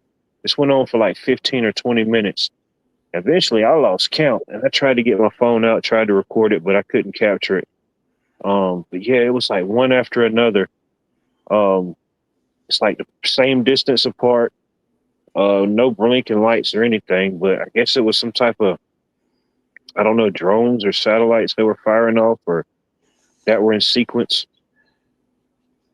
But yeah, that was strange. I just sat there and watched it for like 15 or 20 minutes, and you could see it clear as day, you know? So I looked it up, and it said that they're putting more satellites. It's supposed to be for our safety, of course. It They're was about, I don't know, I was probably up to like 40 something. I had done counted 40 something, and I was trying to get my phone to capture it, and I lost count. But yeah, about 15, 20 minutes straight. yes, and the human is right. The Starlink was moved to a lower altitude this week for our safety, of course. Of course, Keep saying that. it's for everybody's safety, of course. Do not attempt to adjust your televisions. You too, Black Watch. Hello. It's for your safety too, sir. If you've Well, seen the drones flying around.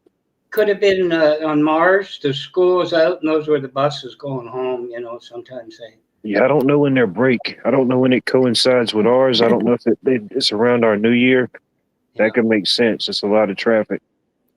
Interplanetary traffic. Yeah, it's high this time of year. Okay, I'm going to share another one. No, not another one. Y'all check this out. This is what? This is from a doorbell camera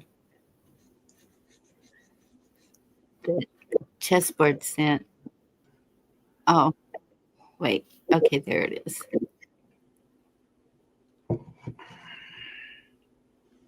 Meteor, I guess. I don't hear anything. If it's playing out sound, I don't hear it. No, it doesn't have sound. It's just a picture. You see the bright flash up there at the left-hand corner. Can you see the picture? Okay, I thought you Is were it getting up ready. I there? thought this was a video. I'm sorry, I muted. Okay, yeah, I see the No. picture. Yeah, that's what it. I guess they Man, call it that's a bright. ring. That's how bright. That's the moon, right? No, that was a meteor. See the streak Oh, the behind it? streak. Okay, I see the streak beside it now. Okay, yeah, wow. When was Yeah. this? January the 1st, huh? And that's weird because it's hard to tell in that picture, but right after that whole ordeal with the little whatever it was I was seeing, it was like something that looked like a shooting star right after it, but I don't know. It wasn't a regular shooting star like I've ever seen. It was, I don't know how to Mhm. describe it. I mean, it looks like it's going to hit houses. That's Who knows? the way it's arcing down. Where the Yeah, those Ring doorbells and stuff, they capture some weird stuff, you know? yes.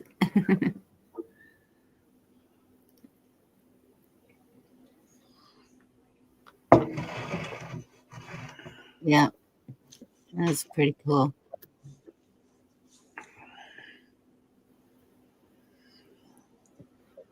Thank you for sharing, Chessboard.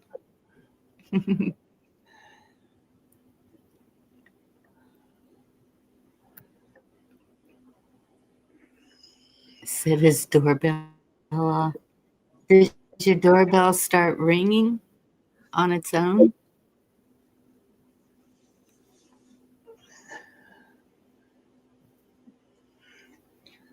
That only happens when Watt wires your house.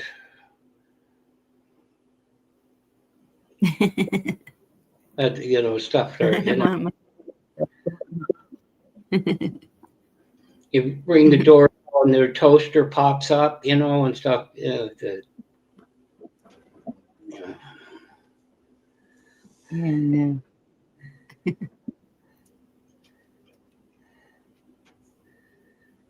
Yes, it started ringing. Oh my goodness.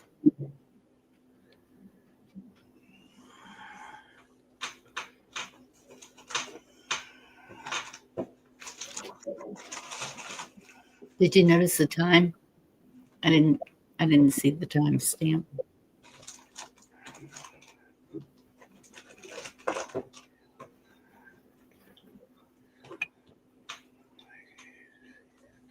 So how you doing, Black Watch? No, not too bad. Personally, it's I kind of sat here and I thought, how long's Bonnie going to last before she has to say something? So we had our usual beginning of the year meeting, me and my six imaginary friends. Really, it was to figure out who stole the Twinkie, but Bonnie came up. How long before she has to say something? And I don't blame him. Amazing times we're living in, isn't it? Amazing. I'm not sure amazing is the word I would use. Well, I kind of like it. Yeah. It amazed me because how much more? Globally, how much more Yes. before it snaps? You know what I mean? You know, Yes. I'm a little, I understand it, but other than the well, you might call them podcast. There's Midas Touch I told you about, but there's a Canadian that joined with them. They're talking about it, but the ones that should say something aren't. And I don't think it can keep quiet about something like this. It's just, what? I think a lot of people are saying something. I mean, I've seen it when I go to my YouTube feed, it's all up and down it. But the concerning part for me is the way people are celebrating this. And Yeah. yes, the guy's a bad guy. If he can be arrested, I don't see how he can go arrest somebody from another country, but I guess you can do anything you want to when you're up there. But even besides all that, is if okay, I have no clue what his home looked like. I don't know why it took the military bombing it or around it. There goes that thing again, Black Watch. What? You go, what? Yeah, I think you were pulling too many G's. I did something crackle pop or something. I'm looking at chat at the moment. See, I can kind of see a political cartoon about this, right? Where all the people are going to Carney and the government, like, you're quiet. And all of a sudden there's a shush and he hits a little button and a mushroom cloud goes up down there. You know what I mean? In other words, I'm doing something. I'm not talking about it. That's the type of man he is. That's how he works. That's how he operates. I only hope he is busy doing something. Well, that's Carney. He took over. Well, he took Trudeau's position or whatever position that is. Yes. What is that exact title? Prime Minister. Prime Minister or Premier? Yeah. Carney's been around. He very quickly. He lived out west. You know what I mean? Graduated Harvard. Went to work with ones down there. Got tired of the financial thing. Became the governor of Bank of Canada, Bank of England, the World Monetary Fund. He helped us get through the 2008 financial crisis. He buffered it. It wasn't so bad up here. He was in charge of the World Bank. Well, he worked at the IMF. He was the youngest governor of the Bank of England. Yeah. So he's very talented in that way. But like he says, he's not here for a long time. He's not a career politician. That's not his goal. That's not what he is. But I don't know.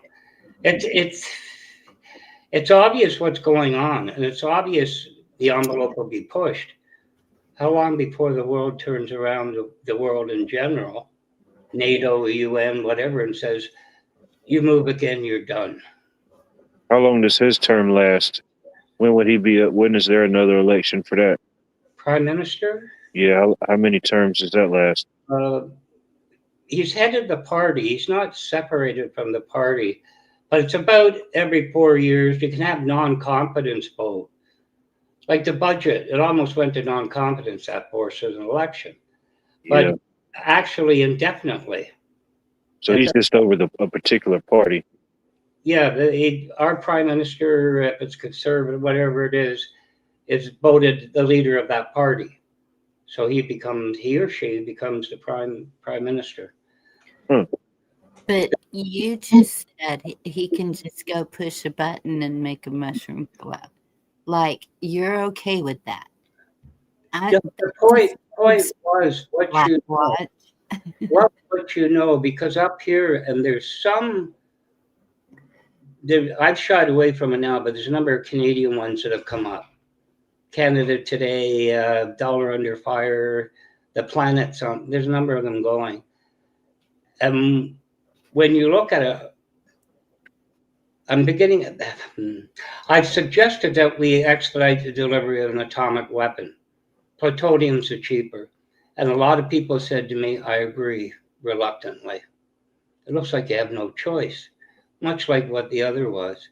Yes, you have a choice. That's just no. Yeah, I All only that's, like the edible mushrooms. yeah, that's just gonna set it off all over. Actually, I wouldn't be surprised if we do have nuclear weapons. Just don't know it. Everyone does. Well, I didn't get mine in the mail. I'm still waiting.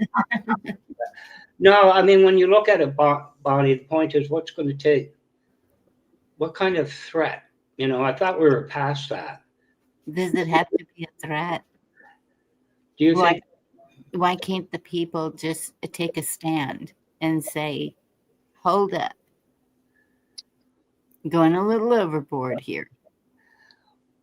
Well, I'm impressed with what's coming out down there with the videos type of things you just put out. Article 1 and 2 doesn't qualify. Parts of the Constitution, it isn't that. There's a lot of videos coming out like that. Well, that's my point. About over a year too late, but they're coming out. So that's encouraging. They've always been there, Blackwatch. I just haven't shared them. And Oh, there's also, I watched, what's his name? Jack Smith testimony, a congressional inquiry. I think they're getting very scared. A lot's coming out. He ain't going away. And nobody is getting scared. Maybe he'll get reappointed in 2029, and there's a point to that date. You know, but I don't know, Bonnie.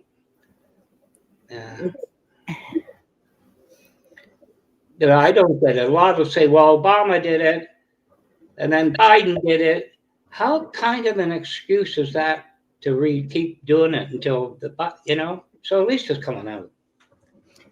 At least people are talking about it. Well, But okay.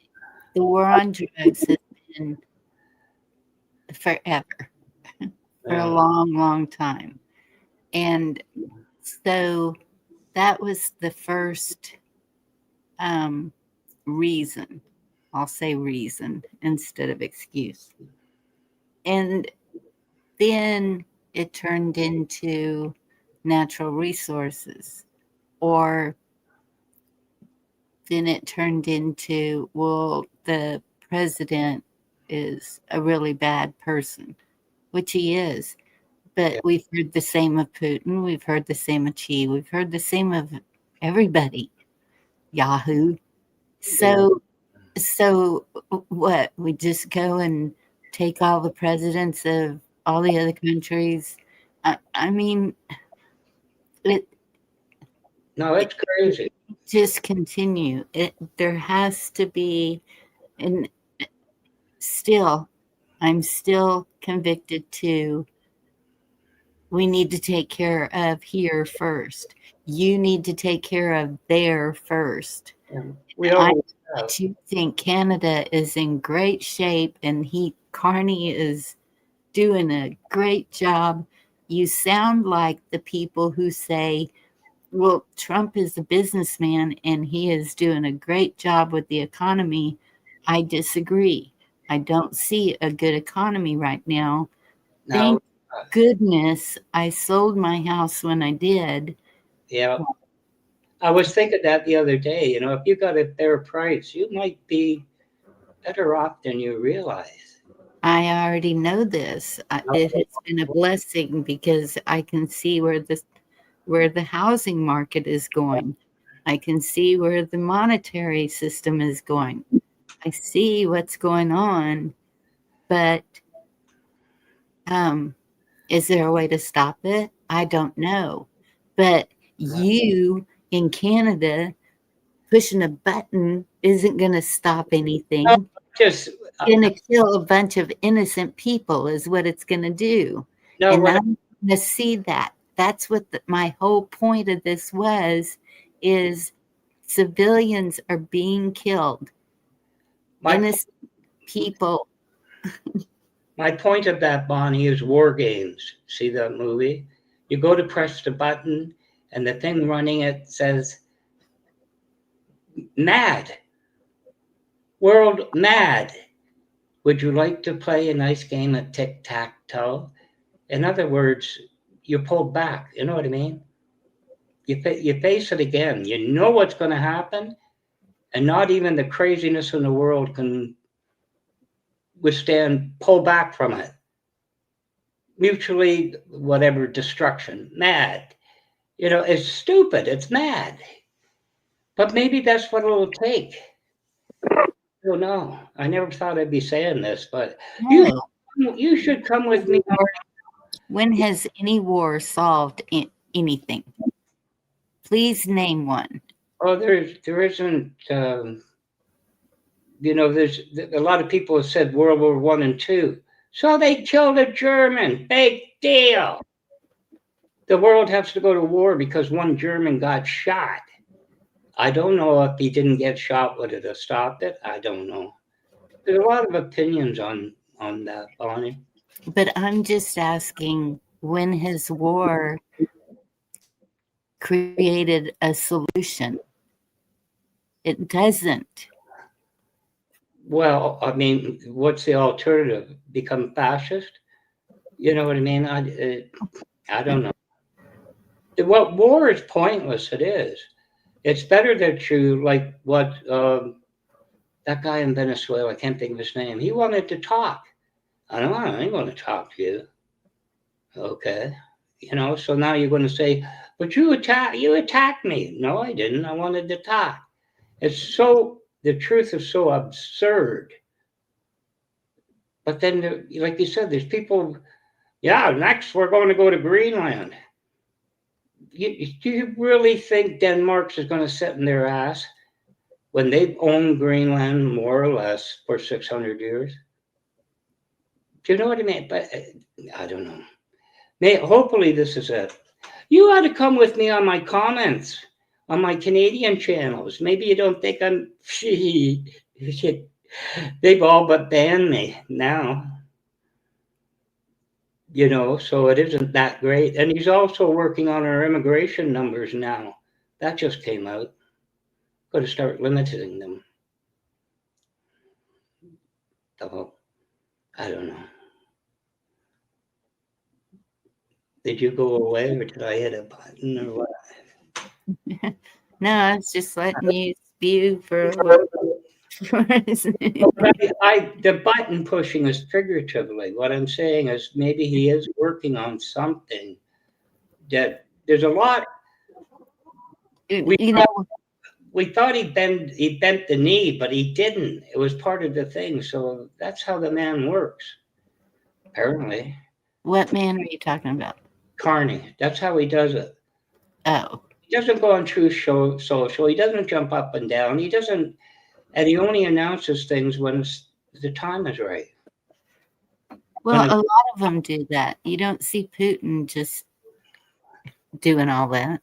Putin's obvious. He's always North Korea and China and other people. Okay. Trump is a different sort of character for sure. He's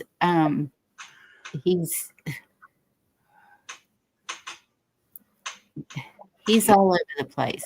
Maybe in his mind, he thinks he's doing the right thing to stop the criminals, but in my mind, it's causing more policing. It's causing, and so when everyone says he needs to do the insurrection, I don't agree that that's a good way to go about it either. I think that we're getting deeper into Yeah. a militarized country. See, the way I look at it, until he step out of the box, which he's done, it's now international. So when it becomes that, you have a voice. But I'm just looking at what America's always been, and he's not it. And I'm just kind of going, don't you see this? I mean, there's a train coming, get off the track. That's the way I'm looking at it. I mean, do whatever you want to do. As soon as you step outside of the border, you're fair game. Well, and what surprises me too is these are allies. No, we're not. Not anymore. I assure you, Canada is not your ally, nor your friend. Okay, we don't want you. I'm talking about like Venezuela was our ally. Dang, Canada canceled America. Who do you seriously is your ally in the world, other than Israel? Which is funny. He was down at Mar-a-Lago just before this happened. He would have been. I like Canada. Well, bring up a slice of pecan pie. We'll talk about it. All right, I'll bring pecan pie maybe one day when it thaws out. But no, I mean, that's just what it's getting down to, and it's a shame. Actually, I thought Americans were a pain in the ass most of my life, but when I think about it. But no, I don't know. I'm unfriending you, Blackwatch. No, I enjoy your hot mic episodes, like I told you. No, we all make mistakes like that. We all, that's part of being human. That's the fun of it. Laugh at ourselves, laugh with others. Rather laugh. How do they say it? Rather laugh with you than never. I won't tell you what we think about Canadians usually, but Oh, well, it's we can all change our mind, just like we can all change. Well, just my experience. Like I told you, till I went drag racing. I think of a lot of moose on moose violence. Yes, it's true. But They get in the rut. Till I went drag racing down there in the 90s, this is Brotherhood of Racers. You don't break it. It's like a bike club. You know what I mean? The more serious you get. Yeah. I could care less. Like, stay there. Don't cross the 49th. That was my experience with Americans. And if you want to say there's certain traits that even Americans say I'm right about. If they said, well, what bothers you about Americans? I would say, well, you come up here, we cross down there. Anybody crosses into another country, even if it's just getting off the plane, you change your money, right? You're there. But Americans think, you keep this extra little drawer of cash. So I can cross the border, go like 800 miles north, but you're going to have this little stash of American money to give you back in change, right? This is a world obligation, just that.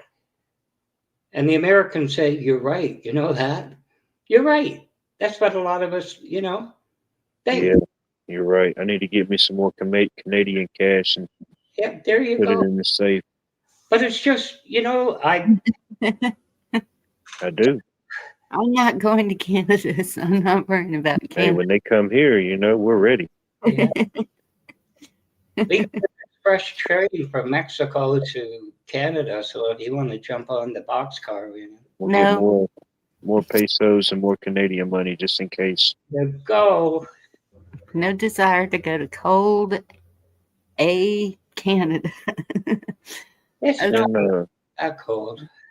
and there was some guy, I don't know, it wasn't a channel I was subscribed to. It was just in the feed, and he was talking about, so what was it titled? Something about the next move of Greenland. And I didn't watch the whole video. I kind of skimmed through it, and I got there to the end and watched the last few little minutes. And you know how like sometimes when you get through watching a video, it'll give you like a suggestion to something else or whatever. But it was weird. The suggestion to his after his was to the movie. I never even heard of it, but it's called Greenland Part 2. And I didn't know there was a Greenland Part 1. I guess it came out a couple years ago, but Sure. I don't know. It looked like it was like natural disasters or something happened. I don't know. Like there's a lot going on in that movie. But I thought that was kind of funny. The move, and in his video, he was talking about this, the country Greenland and what's their next move. And then the suggestion after was for the movie of that. Well, there's history back to World War II. You know, most people know that. You Oh, know, yeah. and they're wiped out the American forces up there. It was not good for them, but it's so obvious. It's like all the drugs that come in from Venezuela. No, it doesn't. You know, No, it like- comes from India. So, Hilarious too Yeah. said apparently the president can indict a cartel leader who killed 100,000 people and more from drugs in America, according to the rule of law and the Constitution. If it is proven that that has happened, then wouldn't that be considered an attack on America? And if it is considered an attack on America, then yes. But well, you tell me something.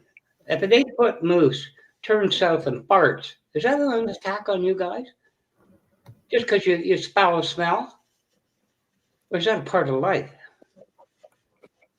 What's it got to do with national security? What's that got to do with national security? Hello? it is a national. Oh, come on, my God. Get, like Canadian cow farts. All this methane goes down there. The world's going to blow up. Send the military, special forces, take that cow out. There's a certain point, Bonnie, where it's not so. Like the man said, Venezuela did not attack you, didn't threaten to attack you, didn't do any of it. Yes, I heard that. Oh, Jesus. Now, I know you did, but like you said, there's so many. I've heard so many channels that I thought, well, something on, let's hear them, like troll and kid. They go to that. I shut them off. I'm sick of hearing it, to tell you the truth. Because it's lies, nothing but lies. It was oil all along. Did you hear in 1970s that Venezuela barely compensated American oil companies? Yet they still want it. And if a company makes a bad investment, what are you supposed to do? Go blow up the place? It's like Chevron made a bad deal. We're going to send out special forces to make sure they could, bullshit. Did you hear about what's the company that makes Jeep up here? I can't think of the name now. No. Well, they got $15.8 billion. They went into contract with the government, which means our money, right? And they decided, we're going to go back down to the States. Yeah, you're going to be in court. End of story, your choice. Now that's an agreement, different. You know what I mean? But they can't privately come up here and make a contract and then say, well, we got screwed. So send in the military. Are you done? Anyway, whatever. I don't, I'm at the point, Bonnie, I figured this the elastic's going to stop. Chima, let me see what you said. You have a demand, you have a supply. The government are thinning the herd, whether you get it at the pharmacy or the corner. True. But are they? Because you're doing Yeah, you're all over. I'm muting you. Never mind what won't he do to cover up the Epstein file release. I sure hope they're saying to Bondi, 5 to 10. Okay, now I can talk. Sorry, Black Watch.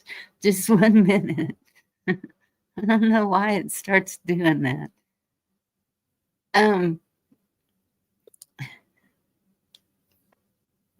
So is my question. Are they really thinning the drugs?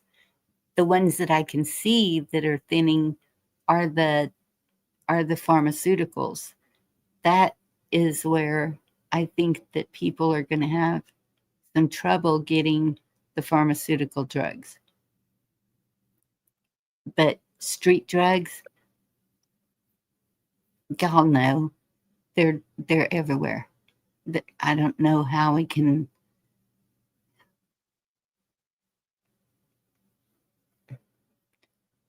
Yeah, it's wild. I miss if it's available and somebody wants it, they're gonna try to find a way to get it. You know.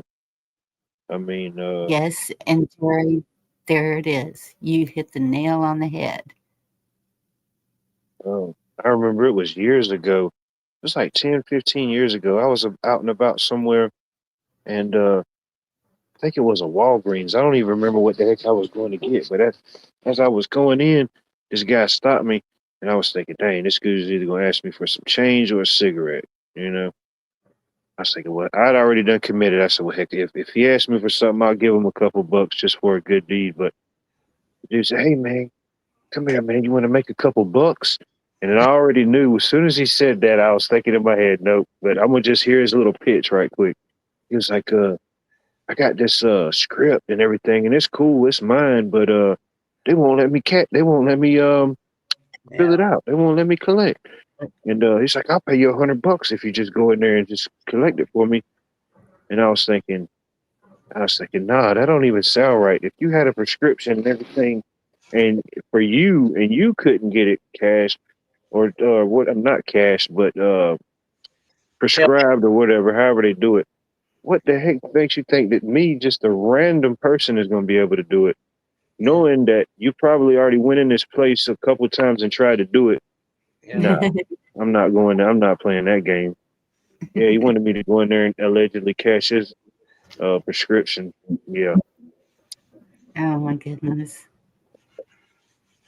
I Yeah. saw It was Where- probably too soon because now they regulate, and they say it's because of the insurance. And so that's what my doctor and I have been talking about, because if I go on a trip, I don't know how long I'm going to be gone. And so it has to go through him because I can't, if I go out of state, I can't get prescription filled. So he has to make it to where I have enough for a length of time in case. That makes sense. Yeah. Yeah. But if you try and if it I don't know if he was on a controlled substance or not, but I don't know what it was for. pain, anxiety, any of the controlled substances. If you Oh, it was controlled. Whatever it was highly controlled, Bunny.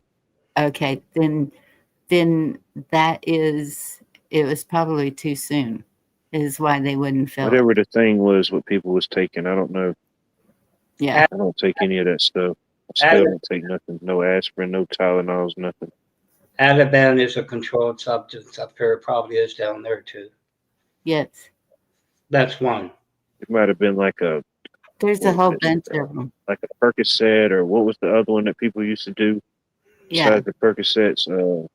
Anyway, it was probably something like that. Yeah, whatever that does. to you. Pain or anxiety or Barbiturates.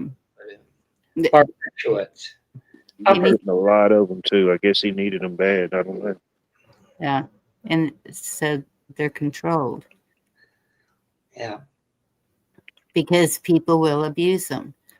I know people, and they tell me, you know, it's if they get a prescription of it and they just they abuse it, and they know they abuse it, but they think that they need it to function through the day, and that's not true. It's all about self-governing, controlling yourself. And that's what I keep saying. And these people realize it once they get off of it. They know they have an addictive personality. They know they have a problem. So, and they know that they abused Yeah. what was supposed to help them.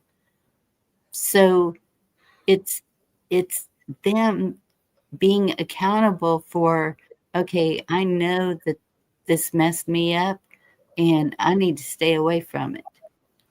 And that's what it comes down to.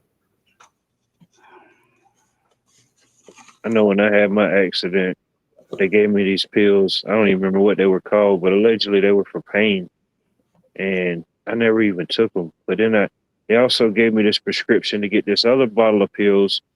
And I said, what is it for? And they said, well, you're probably, because if you take this pill, it might mess up your, what they say, it might back you up or cause you to not use the bathroom or something. So you have to take this pill to go with it.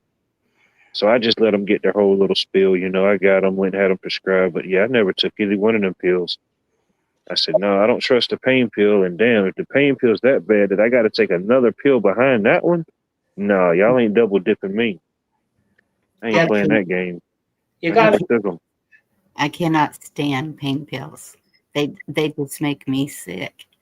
And I don't like that feeling. So I don't think that's anything I ever have to worry about. But I have seen it where people have some kind of a trauma in a car accident or whatever. And when they go into the hospital and they're giving them that morphine drip, depending on how long they're doing it, of course, they're going to come out addicted to it, because a lot of these things, it doesn't take long to be addicted. It doesn't take, you know. I think they gave me the low grade stuff. Whatever's lower than morphine, that's probably what they gave me while I was in there. Nah, they definitely gave me something for sure. codeine. It's hydrocodone or I don't know what it was. That's more than something like that. I was out of it. I didn't have no control at that point. You know what I mean? Yeah. And hydrocodone is horrible. And that's when my son had knee surgery. He was just puking his guts up. I was like, just quit taking the pain meds. Here's some ice. Yeah. You know, just. But at the same time, I'm in the hospital and you can hear on the ward or wherever you are, right? And you can hear Miss or Mr. or whoever, right? Up to you've been in pain, we got to start taking you off of it. And this is not going to be good, but you got to go through it. In other words, we're not going to send you out of here addicted to this stuff. And they hollered. So it depends. You know what I mean? It just sucks when they have to cut off a perfectly good pair of pants and shirt for no reason. You know what I mean? I know. Right. I wasn't bleeding. There was no blood at the time. Why did you have to do that? You know? You could have asked. I would have consented, you know? That's what you're into. But you know what the worst thing is? They cut your off. What? And then they complain that I'm getting complaints about your nakedness. Well, you just Yeah, I did have a couple complaints, but it's all right. They got over it. It was what it was, you know. There wasn't no extra on the bill, so we're even. That happened to me the last time I was in ER before they admitted me. Getting complaints about your nakedness. And I thought, you took my clothes off me. Yeah, it wasn't my fault you put the robe on me backwards. How was I supposed to know? You know, like, it's kind of like, you know, Happy New Year or something. And I'm gonna ruffle the feathers. Heck, I'm the one in the hospital. Y'all taking care of me. yo, You know, dang. Does that mean Maybe. get Tim Hortons coffee as well? I mean, you know. But anyway, I don't know. I I agree with don't know either. too many have been saying, you know, well, I beat my chest like you got into war. There's nothing wrong with being proud of your military. There's some military that have done incredible things in war. Yeah. This is not war. It's kind of like, do I have to point this out to you? You went there. They didn't come here. This is not war. Doesn't matter. It's a new war movie. Yippee. No matter what the country. These type of incidents, it's not like something happens overnight. I mean, it's been talked about for weeks or months. You know what I mean? Heck, it's even been going on. Just from my limited knowledge, and as young as I am, I can remember these things going on with Venezuela all the way back to Bush, the second Bush. You know, Yeah. everyone since then has put some type of sanction or something on Venezuela, be it I don't know, restrictions or some type of sort. You know, there's always been some type of thing going on since then. Of course, before then, but that's as far as I can remember back. You know, before the end, it gets a little blurry. You know, I was just a little kid, just a little white. But and yeah, I mean, there's some bad people. There's definitely some bad people down there. Ooh, What's happening here? I don't know It's what. total chaos. I don't even remember now. Sent me to the Twilight Zone.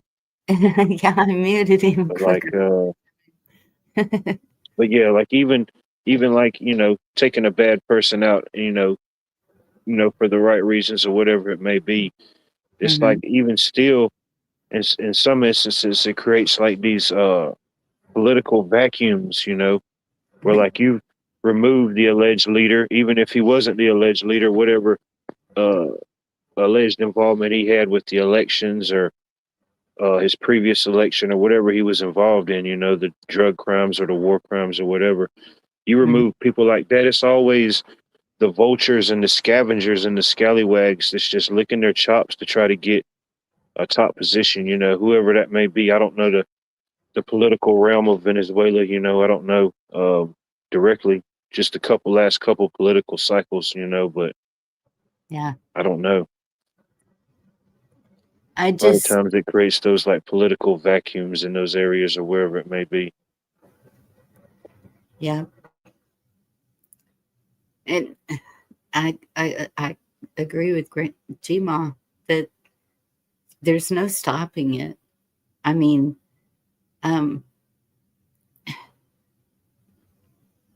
just because it's brought in doesn't mean you have to do it. If they're okay, if they are mixing it with something that is ordinarily taken. Do you remember? You may not remember what. Years ago, there was a thing with Tylenol, the capsules. There was something they were putting in the Tylenol capsules. I can't remember From the what. factory, or people were doing it after the fact? I think it was done in the factory. It seems like. There was some type of article or something I read about something that happened with Tylenol years ago. I don't know if that's what you're referring to or not. I don't remember exactly what happened. It was a long time ago, and Something that was in there that wasn't supposed to be in there. it seems like. Let me see if I can find something on it. Yeah, I couldn't think of it just off, but it does sound familiar. If it's something like that, where it's purposely being given to people without them knowing it, is one thing. But whenever, when people are deciding to do it, you know, what do? It's just, it's the same as alcohol. There's some people who can drink a drink every so often, or even have a couple of beers night, or one night a week, 2 nights a week, whatever just put one on. But at what point do they become an alcoholic? So I don't know. I think it's different with every person. But my family knows it's hereditary too. It's like that gene is passed down. And so that is one thing that I have always taught my kids. Alcohol seems to be a problem in our family. Be careful with it. Well, it doesn't always go as you think it will. No. Sometimes there's, everybody has to face it when they want to face it, whatever it is that they're running from. And sometimes in life, the things that you try the hardest to run away from are the things that you run directly into, Yes. You might have seen a person might have seen a lifetime of alcoholism or drug abuse as a kid, and they spend a time and a period just running away from it. That it's sad that some people run straight into it, for whatever reason. But yeah, it's just the drugs and the alcohol. It's a problem in itself, but ultimately you take something away, they're going to find something else to numb that pain or whatever it is that they're running to that for. Whatever it is that they feel is broken or whatever it is it may be, whatever problem that they're trying to get away from or something, to what level does it become an addiction? Yeah. But I don't know. So I found it in September of 1982. A tragic incident occurred in Chicago when 7 individuals, including a 12-year-old, died after ingesting extra-strength Tylenol capsules that had been laced with sodium cyanide. So, yeah, I don't know what that is, but yeah, dang. that's when, and that's what when, and so first of all, fentanyl is used in anesthesia, so it's already here. But whenever they said that they were bringing it over from Mexico or wherever, so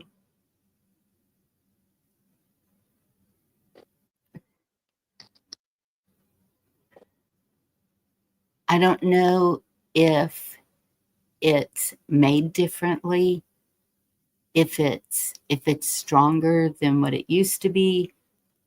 I don't know what the exact problem is, where, I mean, I never even heard of it until the border. I had no clue that it was a thing, even with anesthesia. So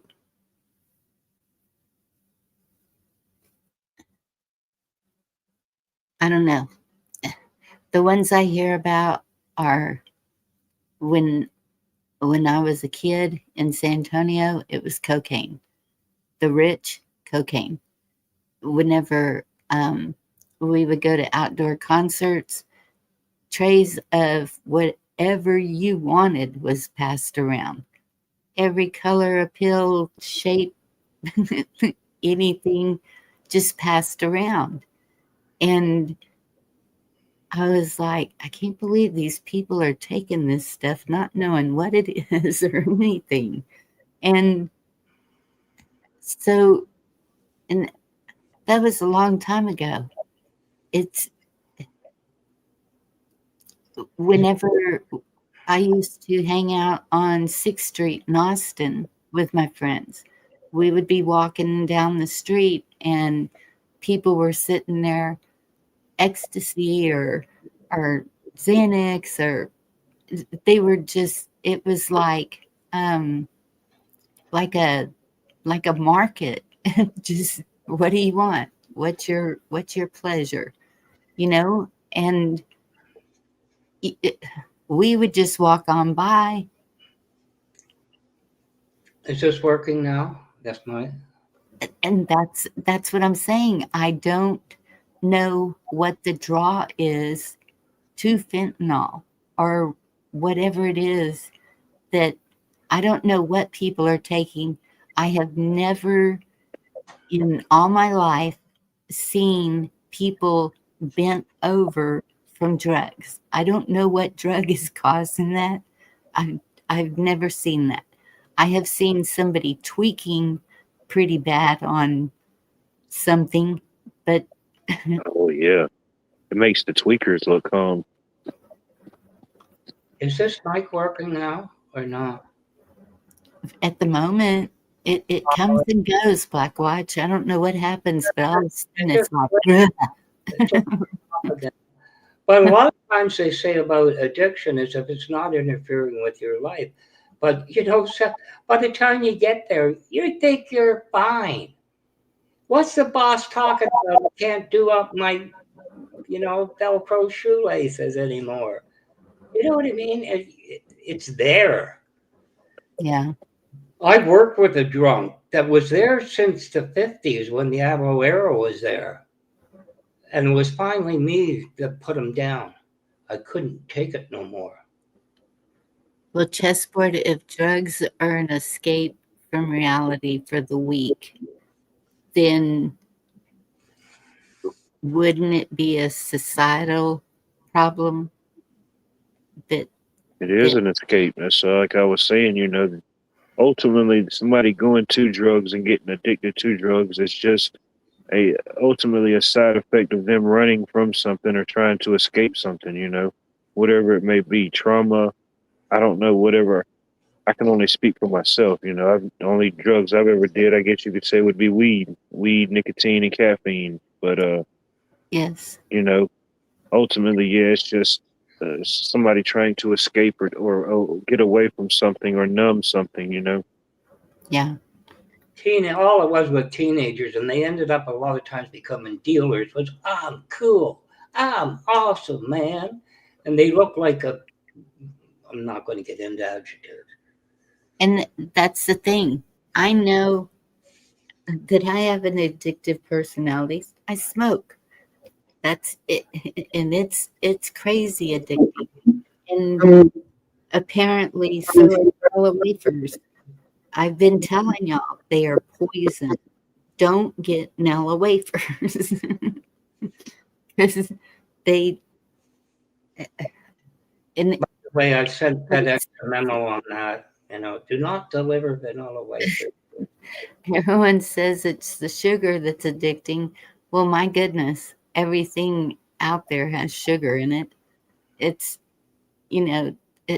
I have never just sat and ate chocolates all day and I don't sit and eat these all day either. It's like, but I can tell when I get nervous, that's when I grab that box. And it's something to. That's why it's not just, it's like most things that we look at from a certain point of view. It's not just one thing that affects it. It's like many things. It's natural sugar in moderation isn't so much bad for you, but the processed and unnatural stuff that they put in there and certain alleged chemicals, I imagine they could be addictive. And then, like you just said, about the fact of being nervous, it's that hand to mouth fixation. People that smoke, sometimes it might not even be the Yes. fixation of the nicotine at that point. It's just the hand to mouth, repetitiveness, muscle memory, things that you do you might smoke a cigarette when you're nervous. So those vanilla wafers take away from that cigarette or whatever it may be at that moment, Yes. And and I know that alcohol can do the same thing. It's calming. And so Yeah. anything that's going to calm you down. And it can be food, it can be water. I knew this one person that drank too much water. Did you know you can die from drinking too much water? Did you hear about her? She has a channel. I'm not going to say who. She ended up in the ER. She drank too much water. And I can imagine even a sponge can only hold so much, you know? Hmm. Unless you're a paper towel. I mean, and it's okay. Yeah, the quicker picker upper. But she did. She did. You can make yourself drunk and actually kill yourself. Yeah. I have seen people addicted to exercise.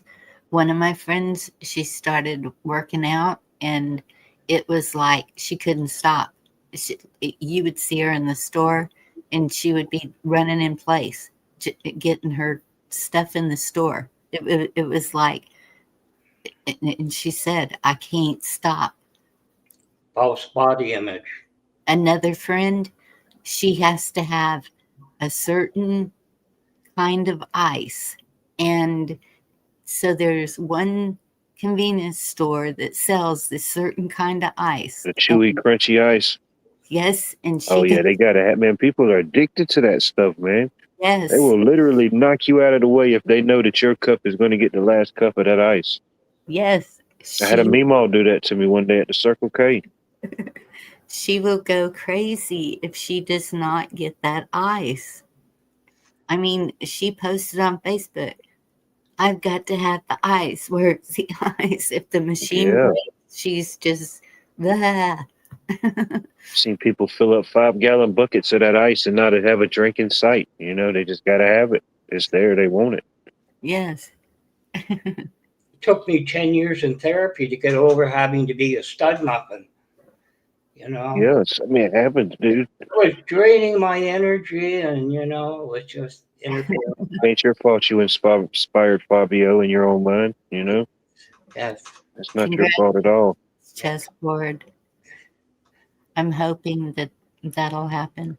That I'll just say, it's too expensive, done.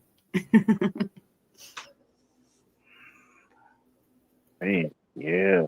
I'll get fat because I know I'll turn to food. And that's how many of us replace it with something else. What's that? If we're addicted to something like if I was to quit smoking just all of a sudden, I know I would turn to food. Well, just cutting down, that may be where the vanilla wafers came It's in. just with anything, you know, anytime you take something away, you want to replace it. You know, if you got a bad habit of eating, like snacking on bagged junk food, you know, you take it away, you might replace it with, I don't know, some fruit, some fresh vegetables, you know, or I don't know, you like to drink a lot of sodas, I don't know, replace it with, I don't know, fresh juice or something. You know, you have to find something to bring a void. It just leaves a void for another healthy habits to come up, you know. Yes. What's a healthy habit? It Breathing. just varies from person to person, you know, whatever you consider to be healthy, best for you. I know what I like and what I don't like so far in life. That may change. Well, and that's why I'm trying to find something else that gives me that same whatever, those stupid things like celery or pickles or sauerkraut, anything healthy that I can't eat Yeah, that's carrots. a big jump. Vanilla wafers to sauerkraut. You might want to narrow that gap a little bit, you know. Find you a neutral. Sauerkraut's good for you. Yeah, it is, you know. Next thing you know, you're just going to be walking around eating spoonfuls of sauerkraut for no reason, you know. Got to be careful. We want to celebrate Oktoberfest all year. Just never know. Yeah, but like they say at the same time, everybody needs something. You got to reward yourself. Got to Yeah. have something, yeah. Well, but you there's limitations though, and that's the problem. Is that's what the kids that's been helping me. Well, they're not kids, but anyway,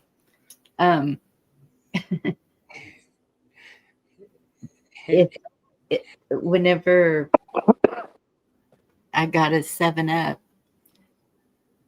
their kids, one of the girls was saying, you drink sodas. They drink the bottles of water with a little packet in it. Lady Smith, good to see you. And All the little flavor packets. yeah, Yeah. Is and this kind of she's- make your own alcohol packet? it, Yeah. it doesn't have any sugar in it. And so she said, "This is what we get to drink." And I said, "Well, a 20-ounce bottle of Sprite will last me 3 days." And she said, "What? How do you do that?" How do you do that? It How do it you just do that? this one. Just taking little shots of Sprite, you know. I think there's a hidden box of vanilla wafers somewhere in here. No, they're not hidden. They're right here. Have you a couple shots of Sprite, a couple vanilla wafers, and you're in there. Yeah. Yes. But that's I can limit that, but I can't limit the smoking. But just be happy. That's a cheap vice. Shoot, you can. That's like a $4 vice. You know, $4 to have you good for a week. You know. Oh man. No, we all have our little treats or whatever we like. You know, Vices. Is whether what we I could call it. afford it at the time or whatever the situation may be. You know, whether we're making it our own or buying it. You know, we got something we like. Yeah.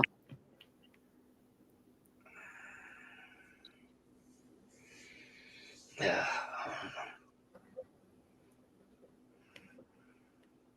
Yeah, chessboard. It is an expensive habit. It's not a habit, it's an addiction. It's like this smoking. I got a bad habit. No, you know, I got an addiction, which is not to cut you up, just recognize it for what it is. Isn't that the same thing? No, it's What's not. that? A habit is something where you kind of touch your nose, you kind of tap, you know, while you're thinking, you kind of pat your, whatever you do. Rub your belly, play with your earlobe. Who cares? An addiction is where you're getting a drug of some sort. Could be an Oh. addictive habit. I don't know. Habit is what the nuns wear. Why did they call a habit dress a habit? Is a nun got a habit that we don't know about? Have you ever thought of this? Why? You gotta sit in the moonlight and think, why is No. a dress called a habit? Can't say I've ever ran into a situation where I had to pull that one up. Ah, Olives. Olives are good too. Love olives. Olives, yeah. I like them now. I didn't like them as a kid, but yeah. I think I've always liked them, but I don't know if I ever had them as a kid. Actually, I just remember once I tasted them, it was like, oh, this is going in my salad and everything.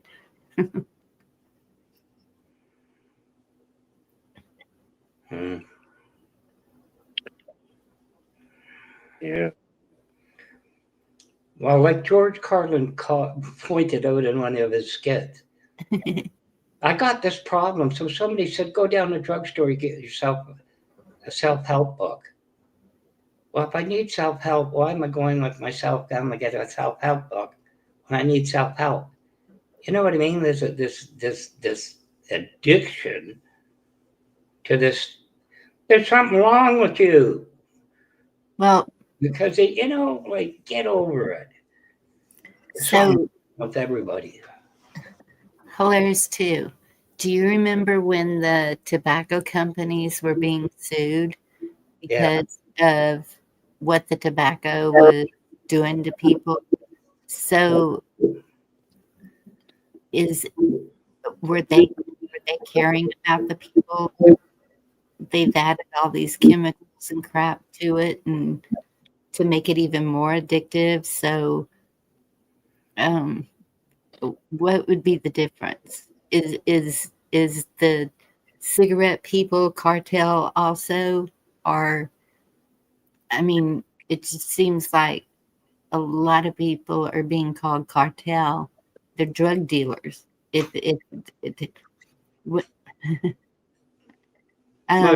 The other side of that too is, you know, they put carpet glue in cigarettes. Yeah, because you blame them for you getting drunk and putting your sorry ass on fire. That's their fault. Blame the tobacco companies, and that's why they put it in there. And yes, Yorga. So quit smoking. Simple. It isn't it the same thing with drugs? If it's doing something bad to you, just quit. Well, how's that working out? I mean,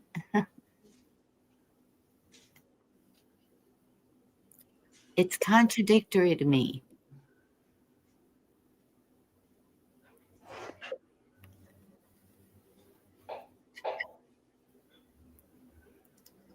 Two wrongs don't make a right. I know me smoking is wrong, but I'm smoking.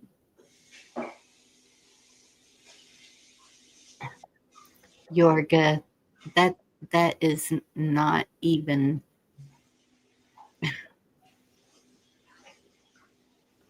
I don't know.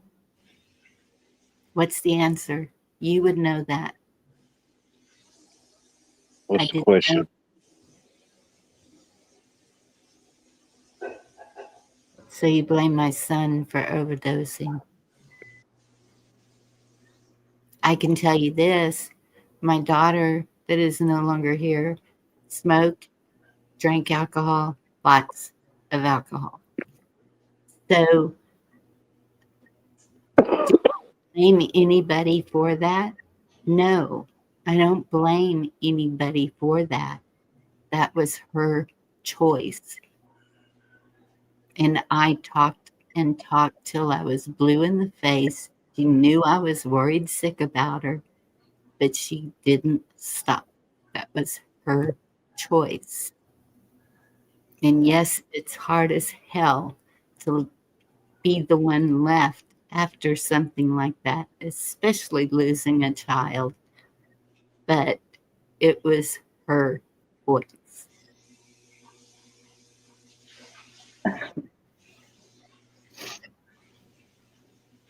Yeah, I can only imagine. And the government needs to understand. If we can't control our own children from doing these things, how in the heck is the government supposed to control it? Why would we want them to?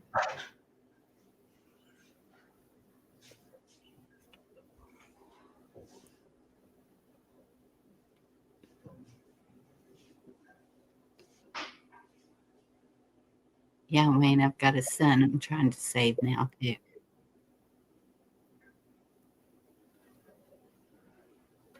It's not working.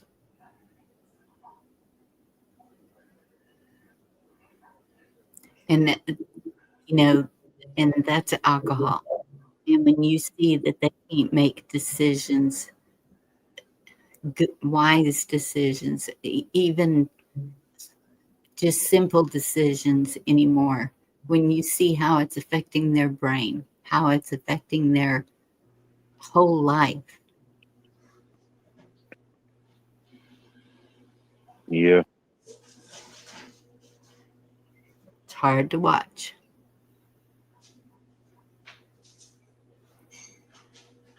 no, I've seen this girl. I don't know what type of. I mean, you could clearly tell she had been on something or it was on something or whatever. But anyway, it was a girl I went to school with, and man, I hadn't seen her in years and seen her. And to be honest with you, I would have probably not even known that was her. I kind of seen it in the eyes a little bit, but she's like, yeah, so and so. And then I was like, okay, but yeah, I was like, man, you know, I don't know. Some of those drugs, I don't know if it's like pills or the meth or what it is, but it just like ages people so fast. Like, It does. I I've don't know. seen pictures whenever I'll see people and know what they look like, and then I'll see their mugshots, and it just destroys Yeah, them. the mug shots. I don't know Yeah, if y'all have in y'all's area, but here we have yeah, this paper that they put out. I forget what they call it. I think it comes out every Tuesday, like a jail report paper, and it kind of shows our county and the county beside us, and even like Carolina or the surrounding counties, really, like people that got arrested or like major things or stories.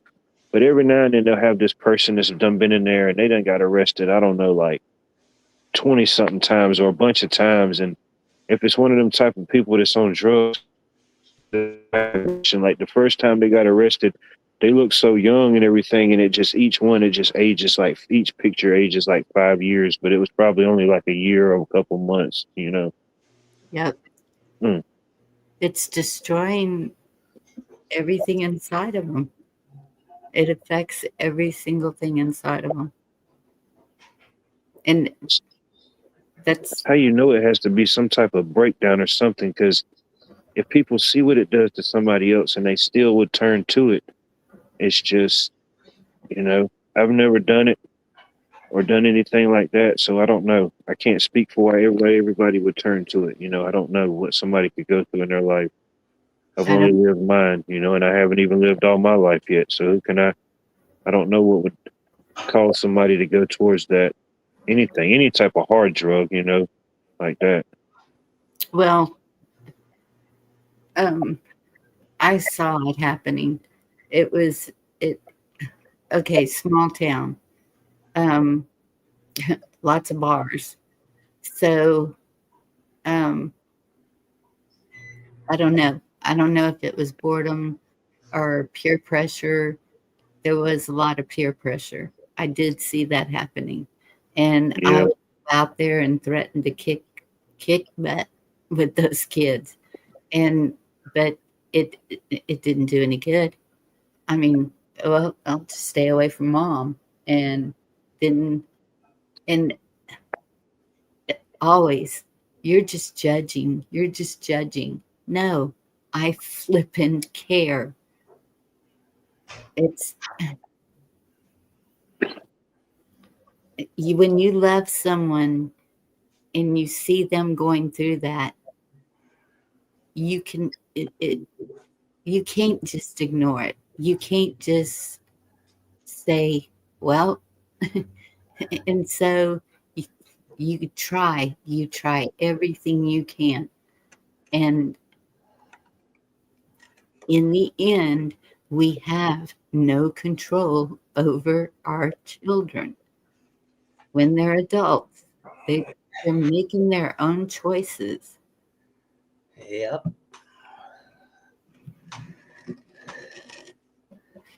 I'm not saying it's their fault. I'm just saying that it's got a hold of them, and there's nothing I can do about it.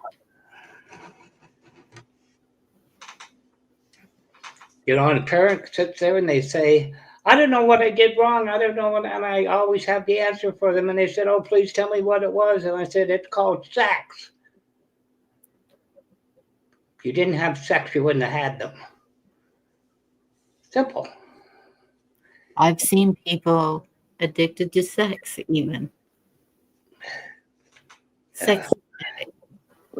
We're all here, so you know, somebody was procreating, you know, somebody was doing something.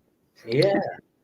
I don't think we were all test tube babies. I don't think that's all possible, you know. Not all of us. Next time, try throwing darts.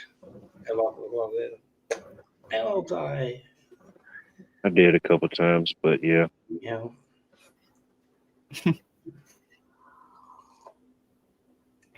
You do your best you can. That's all you can do. Yes, it's all about the money.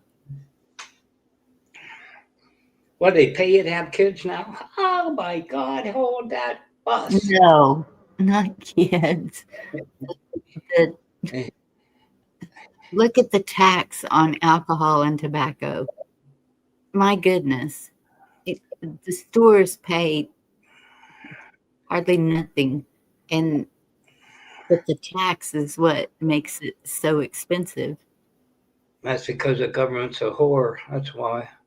Yes. They know you can't do without it, and they're just playing the whore or the pimp or whatever you want to call them. That's exactly what G-Mom was saying a while ago. You know. I know people that they don't really drink themselves, but they're into that market of when something comes out, or it may be like a limited release or something like that. They know about it in like liquor, and they'll go buy I don't know, X amount of bottles or a bottle of it and just sit on it for the fact that it may go up. You know, they've got people with crazy liquor collections, you know, that's allegedly got this value. You know, of course, you have to find somebody to pay it, but still, you know. Well, I do have a couple of bottles, but it if needed for black watch. If Wow. needed for medicine or What? it's You're 'cause- breaking up. I couldn't understand what you're saying. that's because you're going blah blah blah. Oh, but I think you got the microwave beside the computer again. no, I got a cup of coffee. Oh yeah, you can't do that. You can't have that within 6 foot of a computer now. Not with the new rays they got for it. It detects it. My kettle broke. Wow, can you fix my kettle for me? Oh, Felt like I got tased. I don't know what happened. I got Neuralinked. could you fix my kettle for me? It doesn't work anymore. Electric kettle. Yeah, you just got to throw it away and get a new one. Once it's broke, it's over. It was only $10, so when you think about it, I There you guess. go. You got your use out of it, I'm sure. Yeah. Yeah. Took a lot of hot baths with that thing, I'm sure. Well, I'm having trouble getting hot water in here too. Yeah. I don't hear nothing right. Oh man.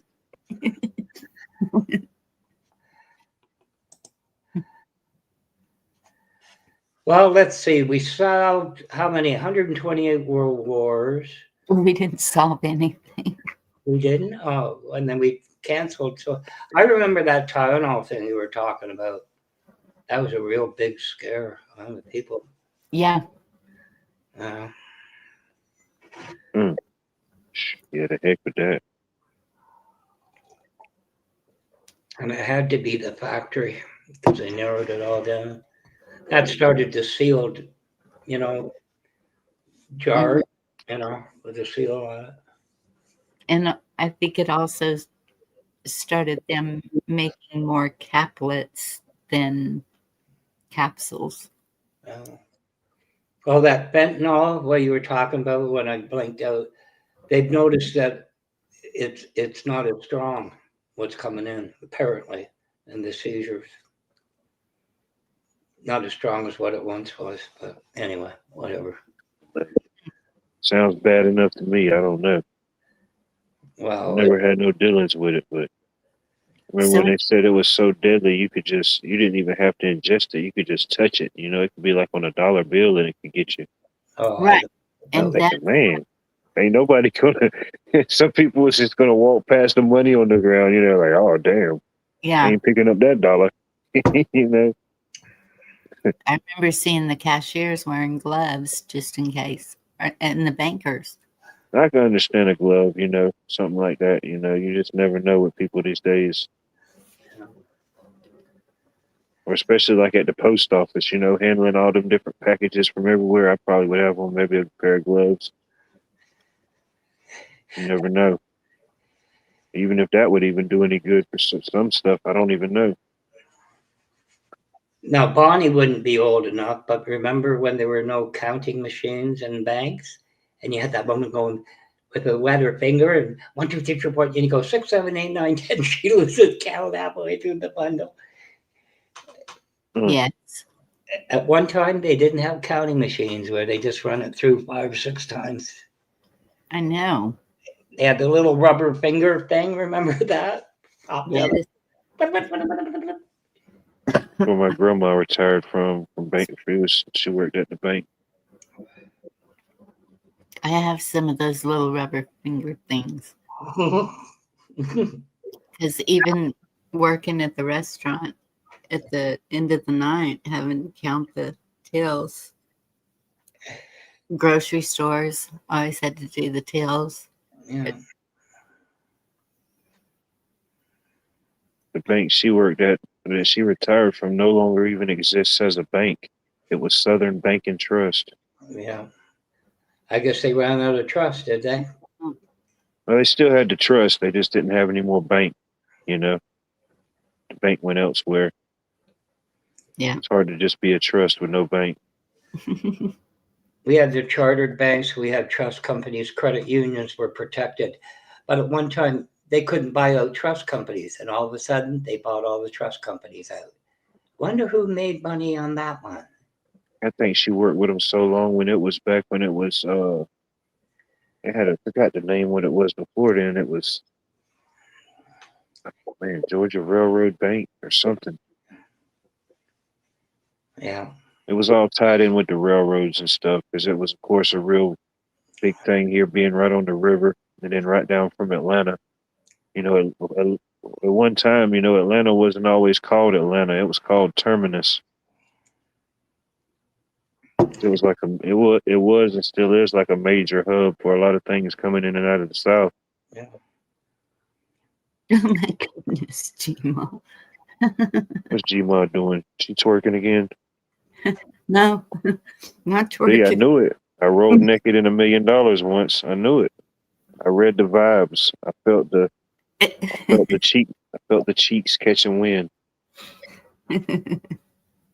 Down in Atlanta, you know, at the end of the night, final drinks, did they call that a hubcap? Yeah, if I had $1 million cash on me, I'd probably do it once too, just to see if I could do it. See how it felt, you know.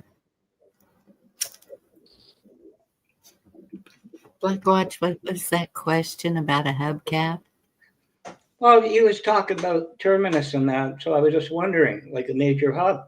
So at the bar, when they say last call, is that what they call a hubcap?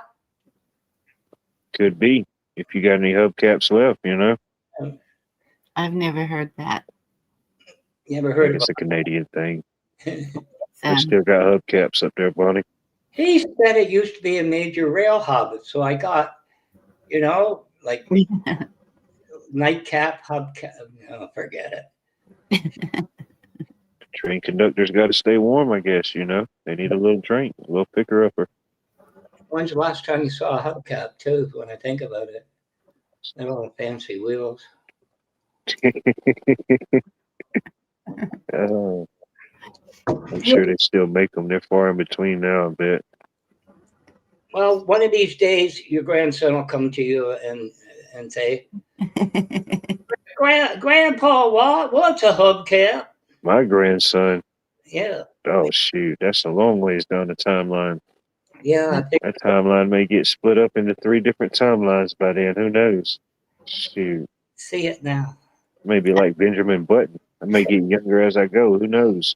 My grandpa was the original time traveler. The original time traveler OG. He used to flit around, hit all the YouTube channels, go in and out and across the dimensions and cause all kinds of shit. That's exactly what they would say too if I did have grandkids. Yeah, And they would probably say "Go Dogs" too at the end. probably. They would. They will. They will say that probably. Some of y'all have some weird, what do you call that? I don't even know what you call that. I have never thought about rolling around on money naked. I mean, you know, It's just, if you had $1 million cash, you wouldn't just roll around on it. Just like, I'm just going to do it. We'll get nothing but paper. Especially if it was $1 million in ones, you know, it'd be all over the place. Just push up a little stack and use it for a little pillow, you know. Have you ever washed money? Well, I can't say allegedly or non-allegedly, but non-intentionally I have on accident. Every Tuesday, my mom would say, "Look what I found in your pocket on wash day. You're lucky I found it." Yeah, she'd find everything I didn't know I lost. Oh. If I pull the amount of cash, I will stick it in the washing machine and wash it. Because you don't know where it's been.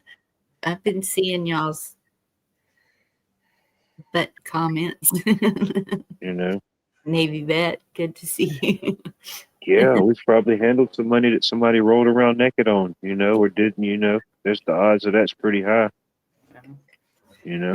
It was Jerry's. But, money stinks. Yeah, don't go sniffing the greenbacks. Don't test the theory. Yeah, so think of it one day. One day you guys are going to find colored ink. Then what are you going to do? You have all these weird colored pieces of paper instead of the one color. It's like, I don't know if any of y'all ever seen the TV show Breaking Bad, but basically it was kind of like the whole ins and outs and told the story of this guy who just stumbled upon making drugs to a certain degree anyway. But there was one scene in the movie where he was just getting like all this cash. So the first thing he thought of, let's just put it in a storage unit, you know? Nobody would think to check in the storage unit. And they walked in there and it was just these stacks of cash. And the dude was like, oh, here comes the train. I don't, not my tray. Hilarious too. I did not like him in the show Apprentice. It I didn't like him. I don't know if y'all heard the train or not. He snuck up on me. Yep. But Yeah. the Boring. dude was like, oh man, I just got to do it. I just got to do it. And he just laid back on the cash and just kind of sat there. You know, it was just this huge pallet full of cash and he just had to lay on it for a minute. Just to even think if it was even real. Remember when everybody used to say if you didn't vote, you didn't have a right to complain or Yeah. but they would say bitch. Well, I voted, so I have a right. Yeah. There you go. No more. Mm. You've got to admit, he's got to be out of his mind with his rants. This goes way back. That's just him. Well, just him is completely. What's that? Well, she's brought up voting, so there you go. Yeah, I was nominated for prom king and I didn't even vote for myself. Yeah. Exactly, G-Ma. Yeah, noticed last night silver was going back down again. What's that? Silver. Silver? Yeah, I didn't look I today. imagine it could fluctuate some, yeah. Yeah. Where's it at? Right there. I mean, it's kind of like about anything that goes up or down in value. It's good to have in it early. You know, you've got it at a lower price, so no matter if it does go up or go back down at a certain point, you know, you're still in it. You got it. As of 4:59, the Have you second. ever considered what the Lone Ranger would do at a time like this? He'd have no more silver bullet. 72.26. Can you imagine Tonto say, hey, Kimosabe, why are you so sad? I can't afford any more silver bullets, Tonto.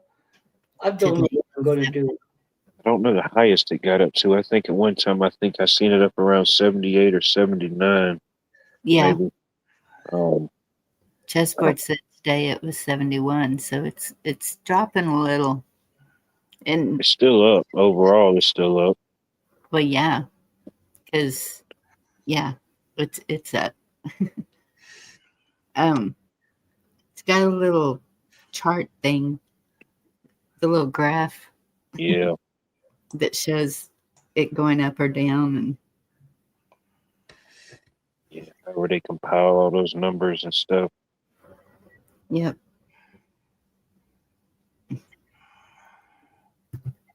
No, well, It's moving around. You know what? I don't know why it just made me think of it. But I remember know. a couple years ago when they were talking about, I think this was like this might have been like 2023. It's going back a few years. They were talking about putting like a Texas stock market. Remember hearing about that? Yep. they were putting some type of new stock market in Texas, and they had all this funding and stuff behind it, and allegedly it was supposed to kick off the first around the first of 2005. So this is going on 2026. I don't know what made me just think about that, but I don't know. I don't know if it's something that really caught a lot of traction, but I remember seeing some articles about it. They were supposed to start up their own gold reserve too. That's probably never happened. Allegedly, from what I can remember, they had acquired most of the funding or whatever they needed to make it happen. I don't know. After that, I didn't hear no more else about it. Mm. I could say something political, but I won't. That was like in 2023. I think I heard something about that. It's been a few years now. That's when Abbott lost his vanilla wafers. It's in a Resolute desk, the upper drawer, with everybody else's vanilla wafers. That How wasn't many even- Resolute discs are there? Is that a way of saying that? Everybody lost their vanilla wafers on the top drawer of the Resolute desk.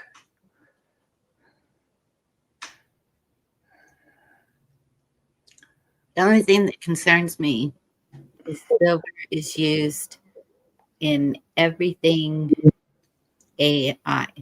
Like, no, well, okay, maybe not AI, but data centers,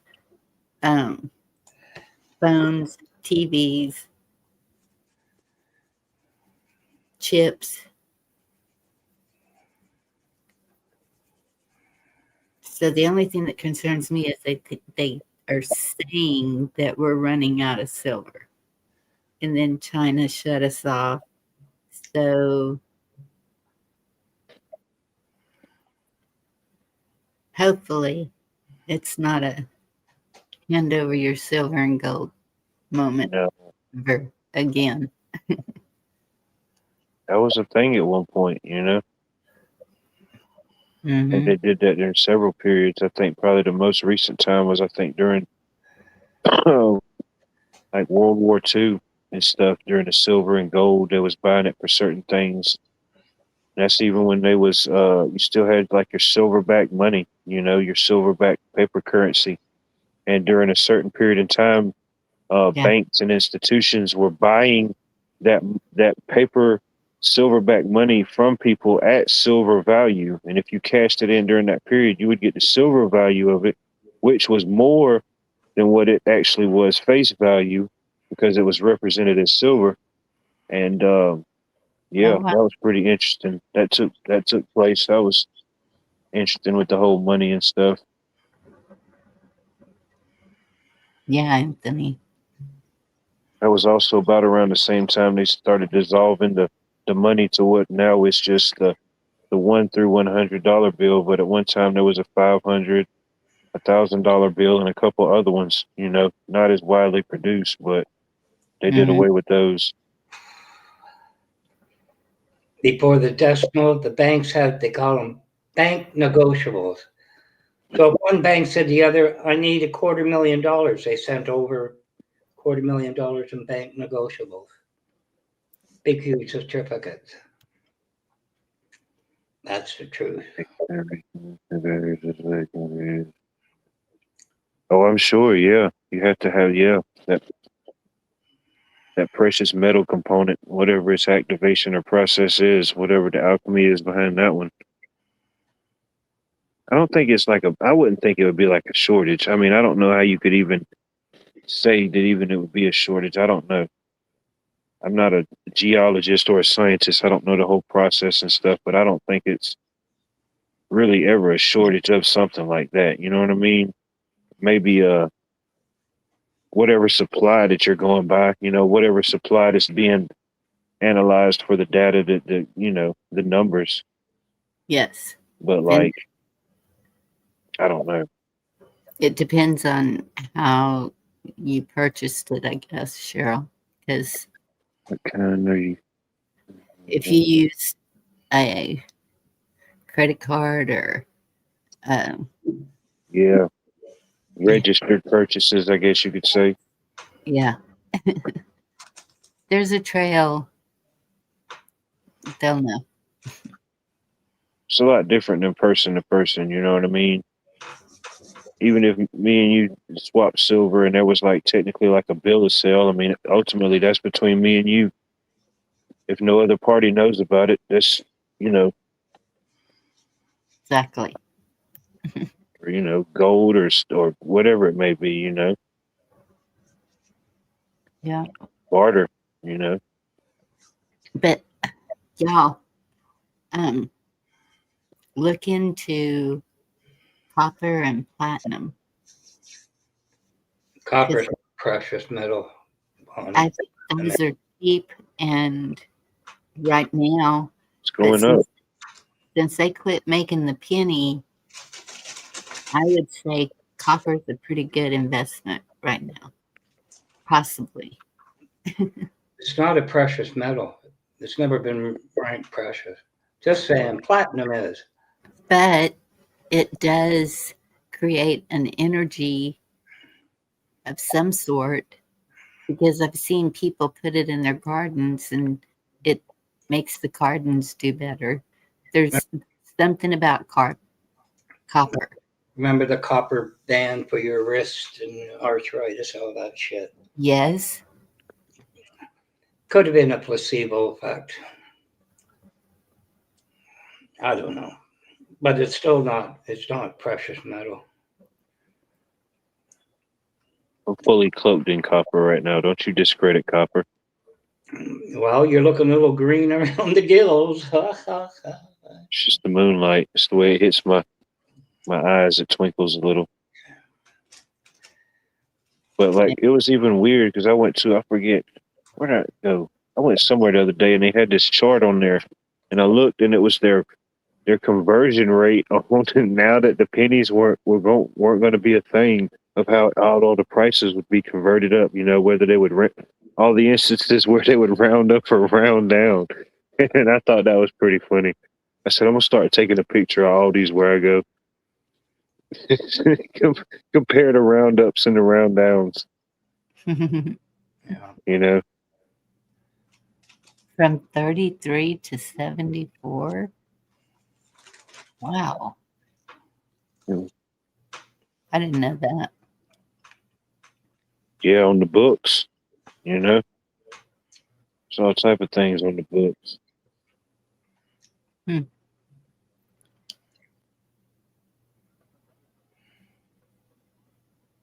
Of course, anything that we got through any type of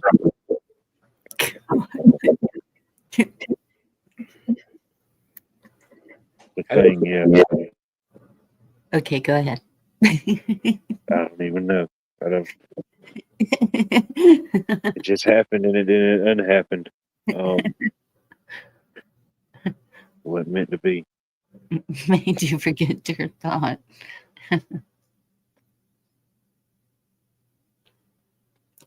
True, Demo.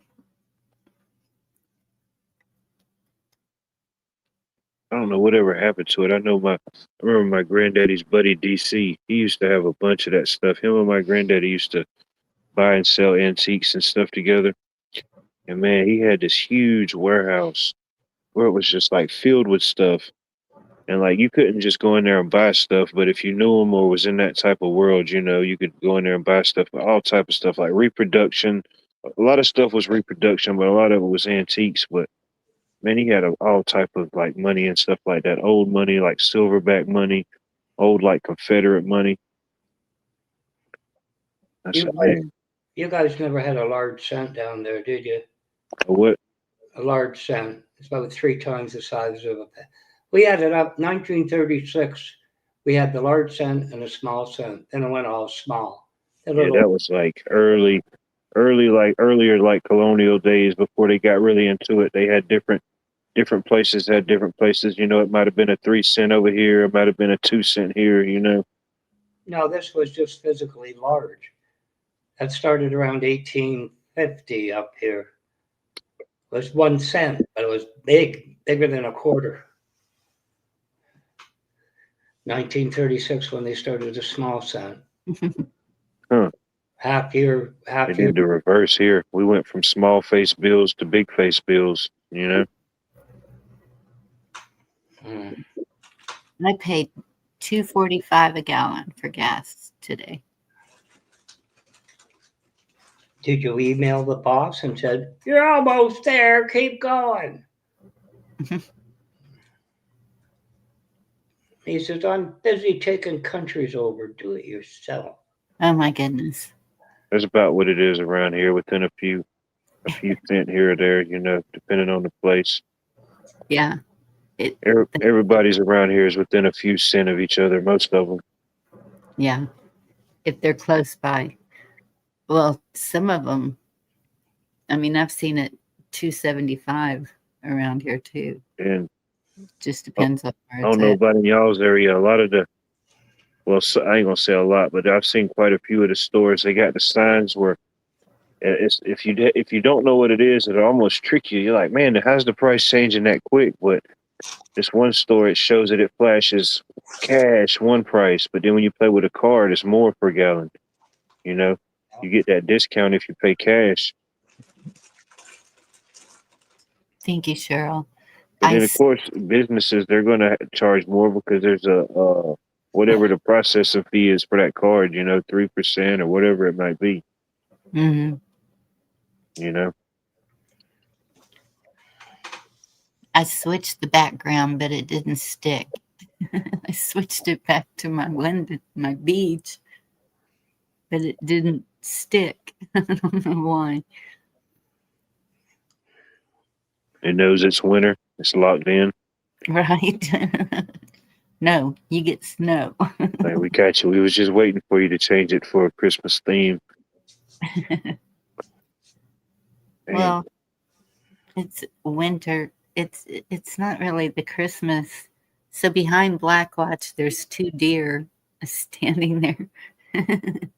We'll never know. We'll never know they were back there. Is that Bambi and Rudolph? We'll never know. I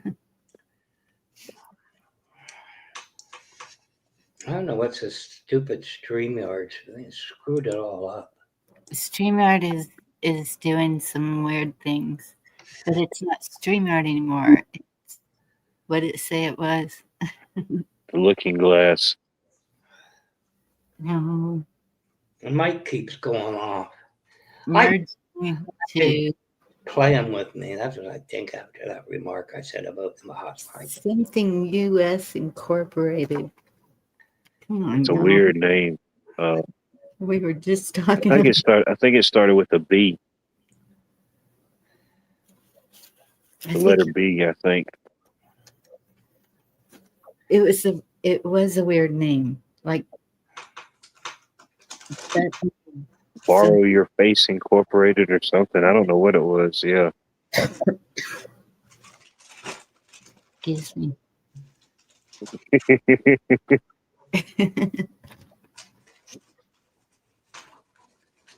Oh no, I can't find where I wrote it down. Oh wait, maybe this one.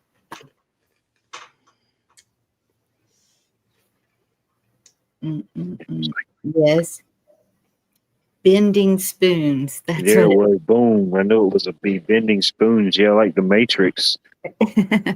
Yeah. As soon as you said bending spoons, I'm like, yep, that instantly reminded me of the Matrix. Yeah.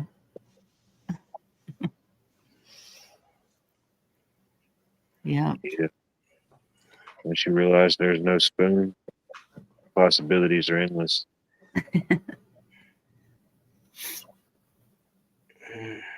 Yeah. Coming soon, streaming from Bending Spoon. Got a little snap to it, you know? Wonder what the logo is going to be for that. Oh man, they'll probably have a contest.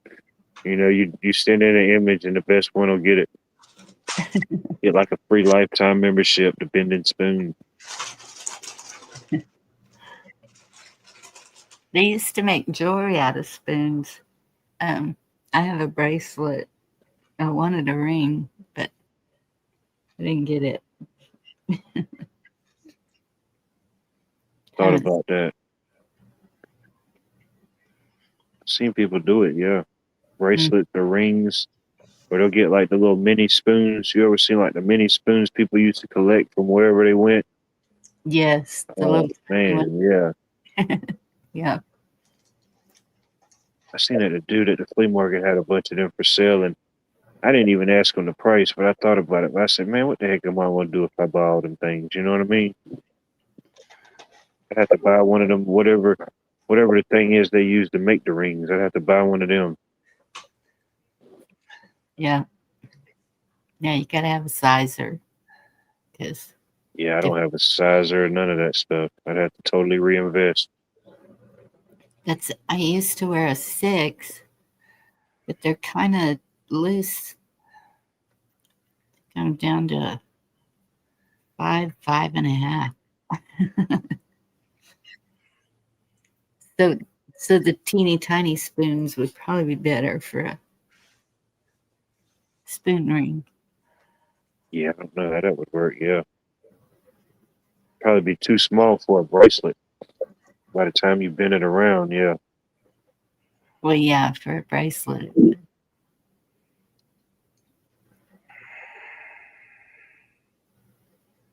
Oh, that's cool, chessboard.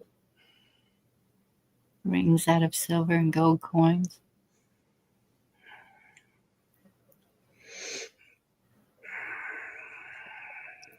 All right, Yeah. I'm going to go ahead and close up. It's been a Would you like me to play the spoons on our way out? Something with the if you know how. I don't Sure. have any. I got a couple sports I could use. spoonful of sugar makes the medicine go down. You know what they used to use the little spoons for? Running a line of Coke Oh, good grief. when you couldn't get your nose on the table. Yep. It's good to see all of y'all. Y'all take care. God bless you and have a good night. Let me put the link in case anyone wants to come backstage. I'm gonna hop down and grab that link so I don't miss it. Yeah, hey, what? Let's go backstage for a change. All right, I'm gonna go down and grab the link. Okay. Good night, everybody. And remember, you too can prevent forest fires.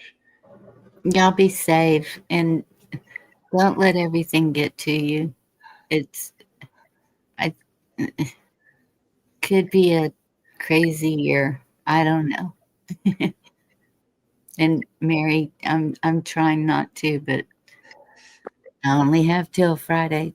And by Friday the house has to be move-in ready, clean, everything. So I got a lot of work to do. And You'll Merry get there. Christmas, everybody. Merry Christmas. Hope your Christmas is good. Happy New Year. Good We night, everybody. Happy New Year. Good night, y'all.